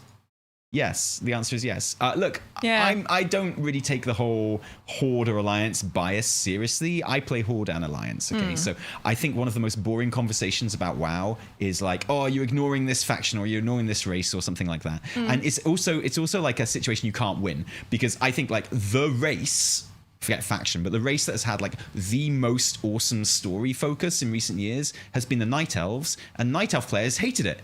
They didn't like it. It was like, you know, it was kind of if traumatizing. But yeah, it was. But like for me, because I like Night Elves, so I was happy to see them get so much focus and like, you know, stuff to go through and like so. But there are other people that like, I don't like it if they lose. I don't like it if they have to face trauma. And that's fair enough. That's just how they feel about it. So what I mean is, I don't think it's something that Blizz should care too much about either, because, but having said that, my point is that, the lack of Horde in the War Within is like, it's so weird. Glaring. It's really to weird. Be noticeable. It is really weird, and Thrall is right there on like the cover. Where's we did just get done with the Goblin patch, but Goblins aren't. Goblins don't count. They weren't Horde Goblins. They were specifically not Horde Goblins, right? And you could argue that the one, like, we went through that with Gazlo. And we went through that, who is a Horde leader, awesome. But we also went through it with Renzik. Renzik had, like, arguably a more important role in that patch, and he's Alliance. So I get it, and it would have been nice to see more. I mean, I'd like to have seen some troll leaders down there, because apparently there are still troll slaves in Undermine, like, according to the lore. I would like seeing that explored a little bit, and I just think, you know, Thrall is kind of nowhere. Thrall will probably die in the World Society. He's my top bet for a character death. Yeah. So I miss him, but yeah, I know. Yeah. Don't fancy his chances. And if that were the case, I'd like to see him getting a bit more build up. I mean, the thinking is hopefully there'll be, you know, Midnight is a great opportunity for a bit more Horde focus. Like Silver Moon time. Yeah, exactly. Yeah, like 100%. I would also like to see more trolls. I felt really weird doing the whatever Arathor patch recent, like, you know, doing the little storyline recently, the Rise of the Red Dawn thing, just slaughtering some trolls. And I was like, I feel like I haven't seen trolls. Didn't feel great, did it? No, it's like I haven't seen trolls in such a long time. And also it's weird that my only interaction with them was just like just destroying a little village of them. I would love to see more troll stuff. More Horde stories. Yeah. I'm down for good it. to hang Absolutely. out with some orcs in the Stromgarde storyline. I thought in the Arathi storyline, I thought that was really cool. I'd like to see more of that.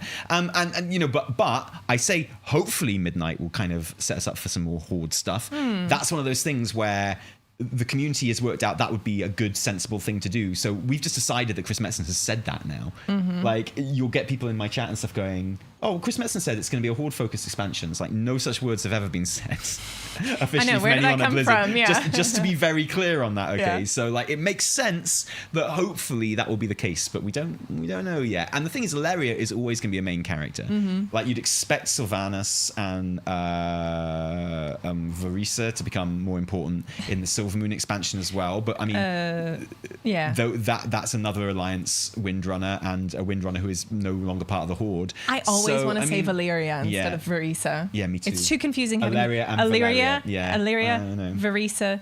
And they're both elves, right? Yeah. So, but I'm hoping we get a bit more time to spend with our Horde cousins, because I miss them, honestly. Genuinely, I do. And I get it. It makes sense. Like, we need to get Anduin's back in the story after Shadowlands and kind of on his road to recovery, and I thought they did that really well. Yeah. Alleria is obviously like the main character of these opening stories, and that makes sense with what the story is and stuff like that. And unfortunately, they are Alliance, but it would be nice if it made sense for some Horde characters to come into it. I think it would be really cool. I could definitely use a bit of Horde flavor. Yeah, definitely. Next one is up. Did Banana Crust. Thank you, Banana Crust. Otter, I tried to get tickets for the opening night, but it's sold out at Gamescom. Oh no! Will you guys post live updates on Blue Sky, pretty please? And happy belated anniversary. Thank you, Otter. So regarding the opening night at Gamescom, which we are guessing there would be announcements at, because they do trailers, they do announcements at the opening night. That'll be live streamed. It's live streamed every year, so just tune in. Yeah, just watch, and so you we'll can Blue Sky it with you guys. We'll be. I mean, there's a chance we might do a stream straight after it somewhere. Possible. If we have to do it from our hotel room, maybe we can. I feel like if there is going to be an announcement, then we are going to hop on a stream and be like, "Hey, shall we debrief?" I reckon so. Yeah. So that could be quite fun. And you know, there is going to be. My understanding is there's going to be lots of WoW stuff happening at Gamescom for the whole week. WoW has a big presence there. We're recording this podcast live on the Saturday at Gamescom, and that's not the first time we'll be on stage that day either. So, there's lots of stuff going on. It's going to be like a super fun thing. If people are aware of what the WoW presence at Gamescom was like last year, it was huge. They had like built a whole like Dalaran. I know. There's loads That's of stations. Why they had to destroy Dalaran in games so they could build it in Germany, totally. in Cologne, just for you. The vibes I'm getting is that it's going to be even bigger than that. So I don't know for sure, but that's the vibes I'm getting. So I think if you're a WoW fan, I think it's going to be a good Gamescom to go to. Yeah. Just saying. Yes. Probably the best one for a while with BlizzCon coming back. Yeah, I think that's the idea.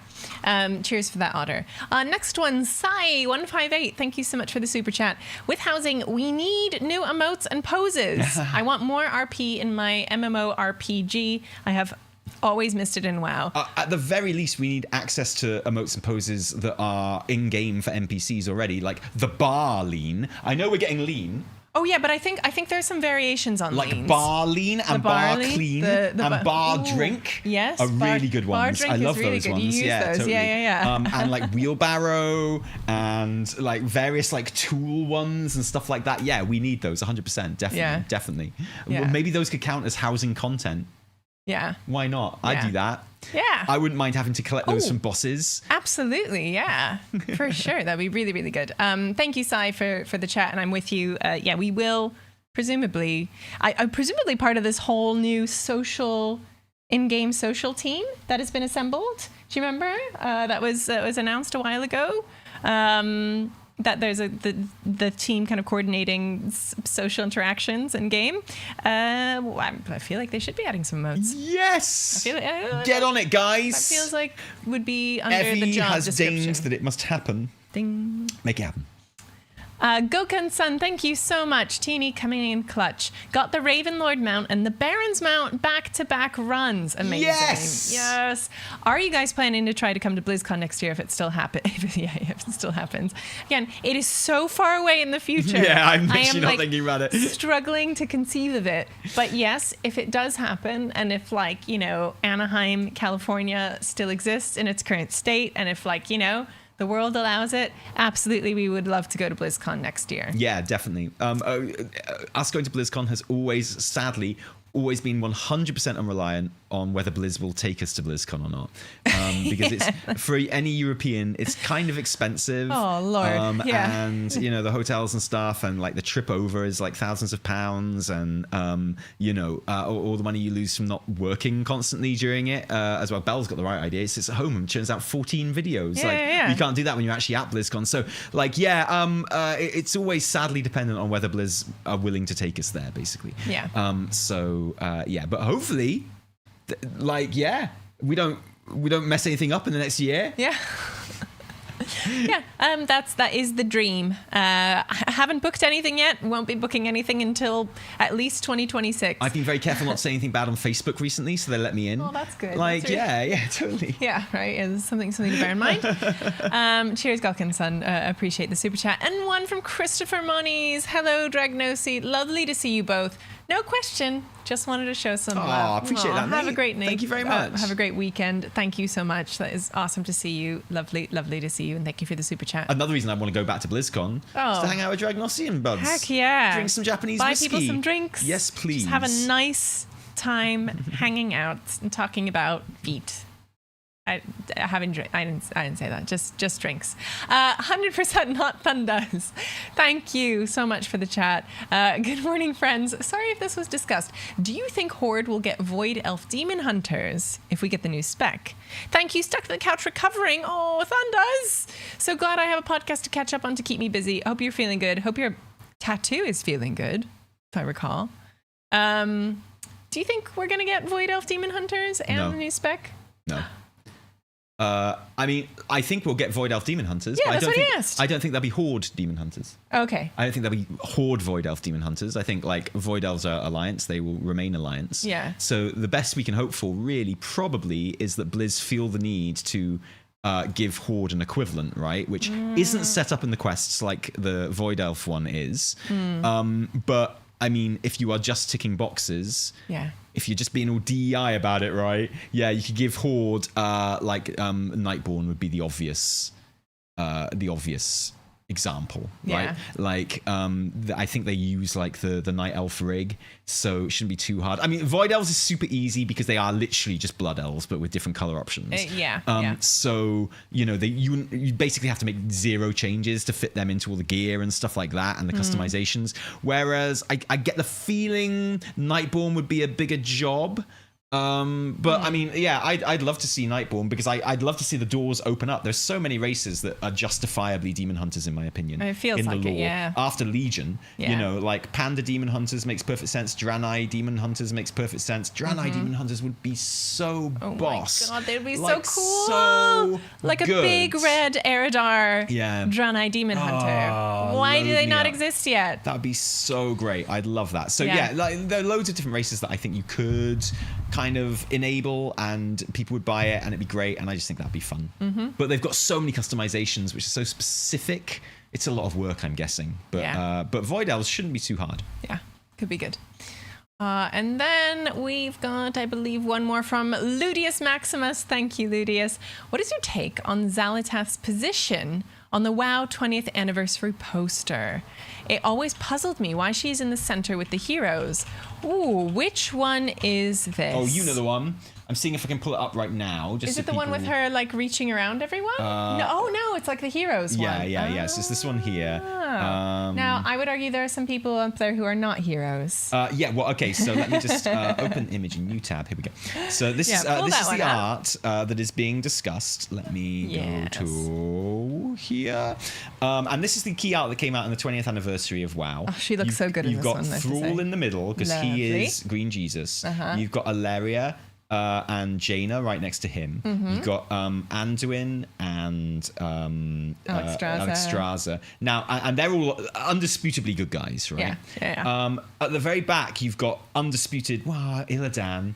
You've got Illy Dilly up there, Yeah. looking like so hot. I know. Oh I my know. god! I don't You think can see a little bit of his chesticles. he is up very there, fuckable at the worst of times. But this is the best of times. My god, he's so emo. I love him so much. I can't wait till he comes out. Then you got Gul'dan and like the Lich King, obvious bands, right? Yeah, naturally. And then you've got, and so you can make the argument that Xal'atath is positioned with the good guys, maybe a bit more than the bad guys. You got Sylvanas on her corresponding position on the other side, which would suggest at the most anti-hero. Yeah, anti-hero, Yeah. ambiguous. Yeah, totally. One of the main characters, but doesn't guarantee that they're on our side. Yeah, exactly. And like there's that thing of when obviously the leaks started coming out about us teaming up with Xal'atath in the coming patch.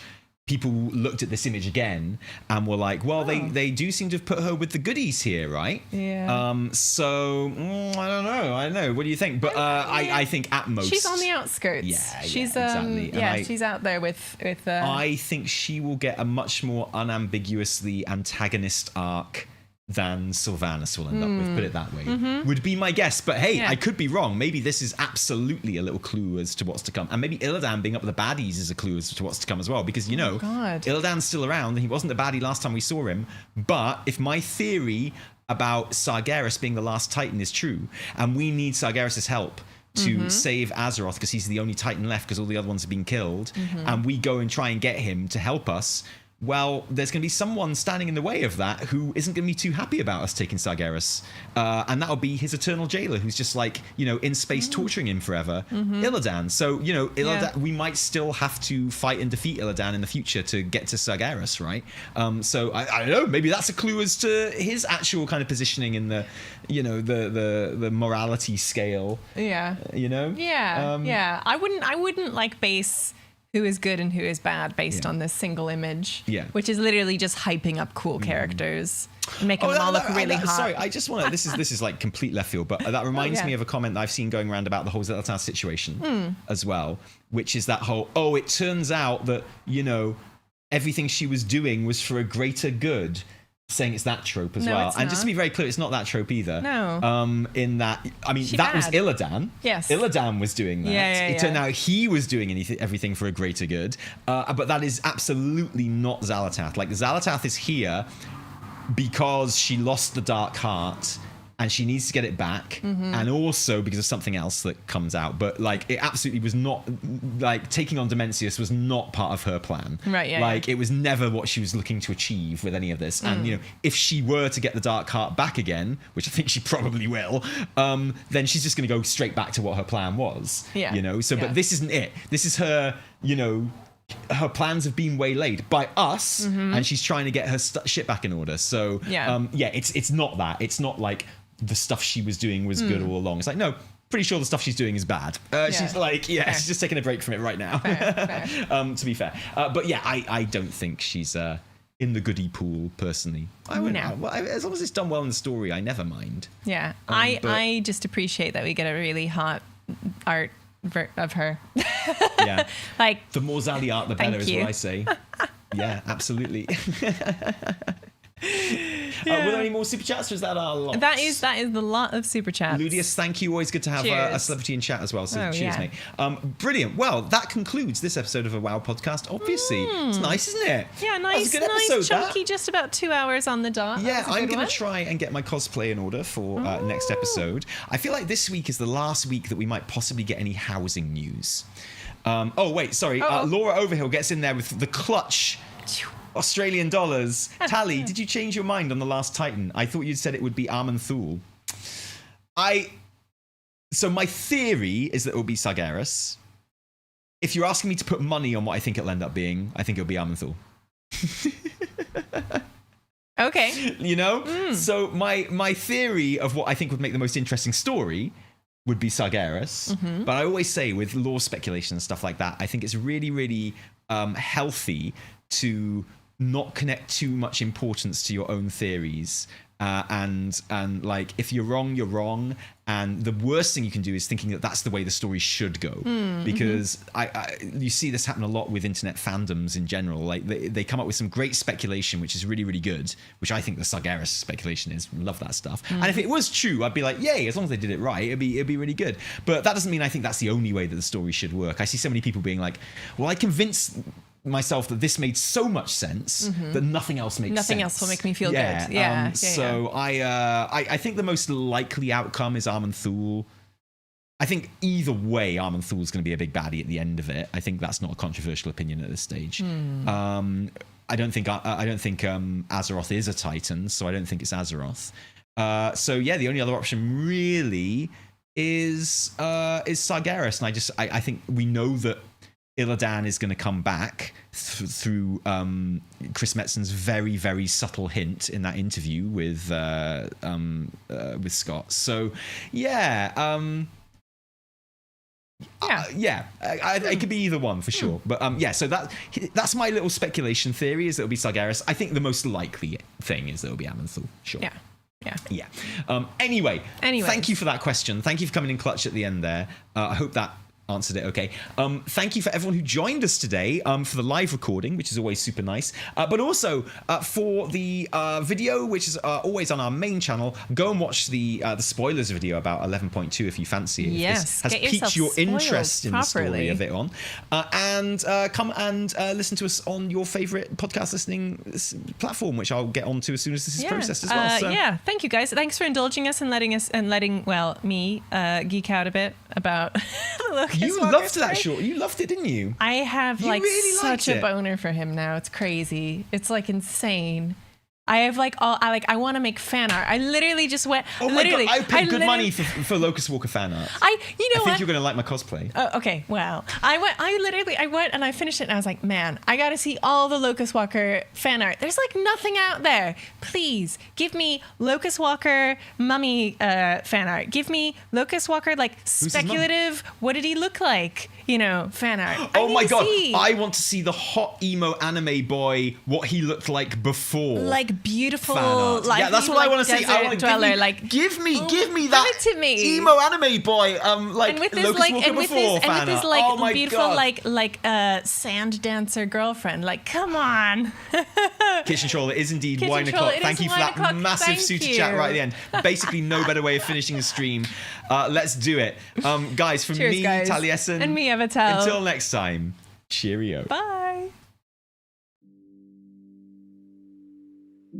When I do my Locus-Walker cosplay, I'll leave like a gap in the bandages for my willy. For you. Thanks, babe.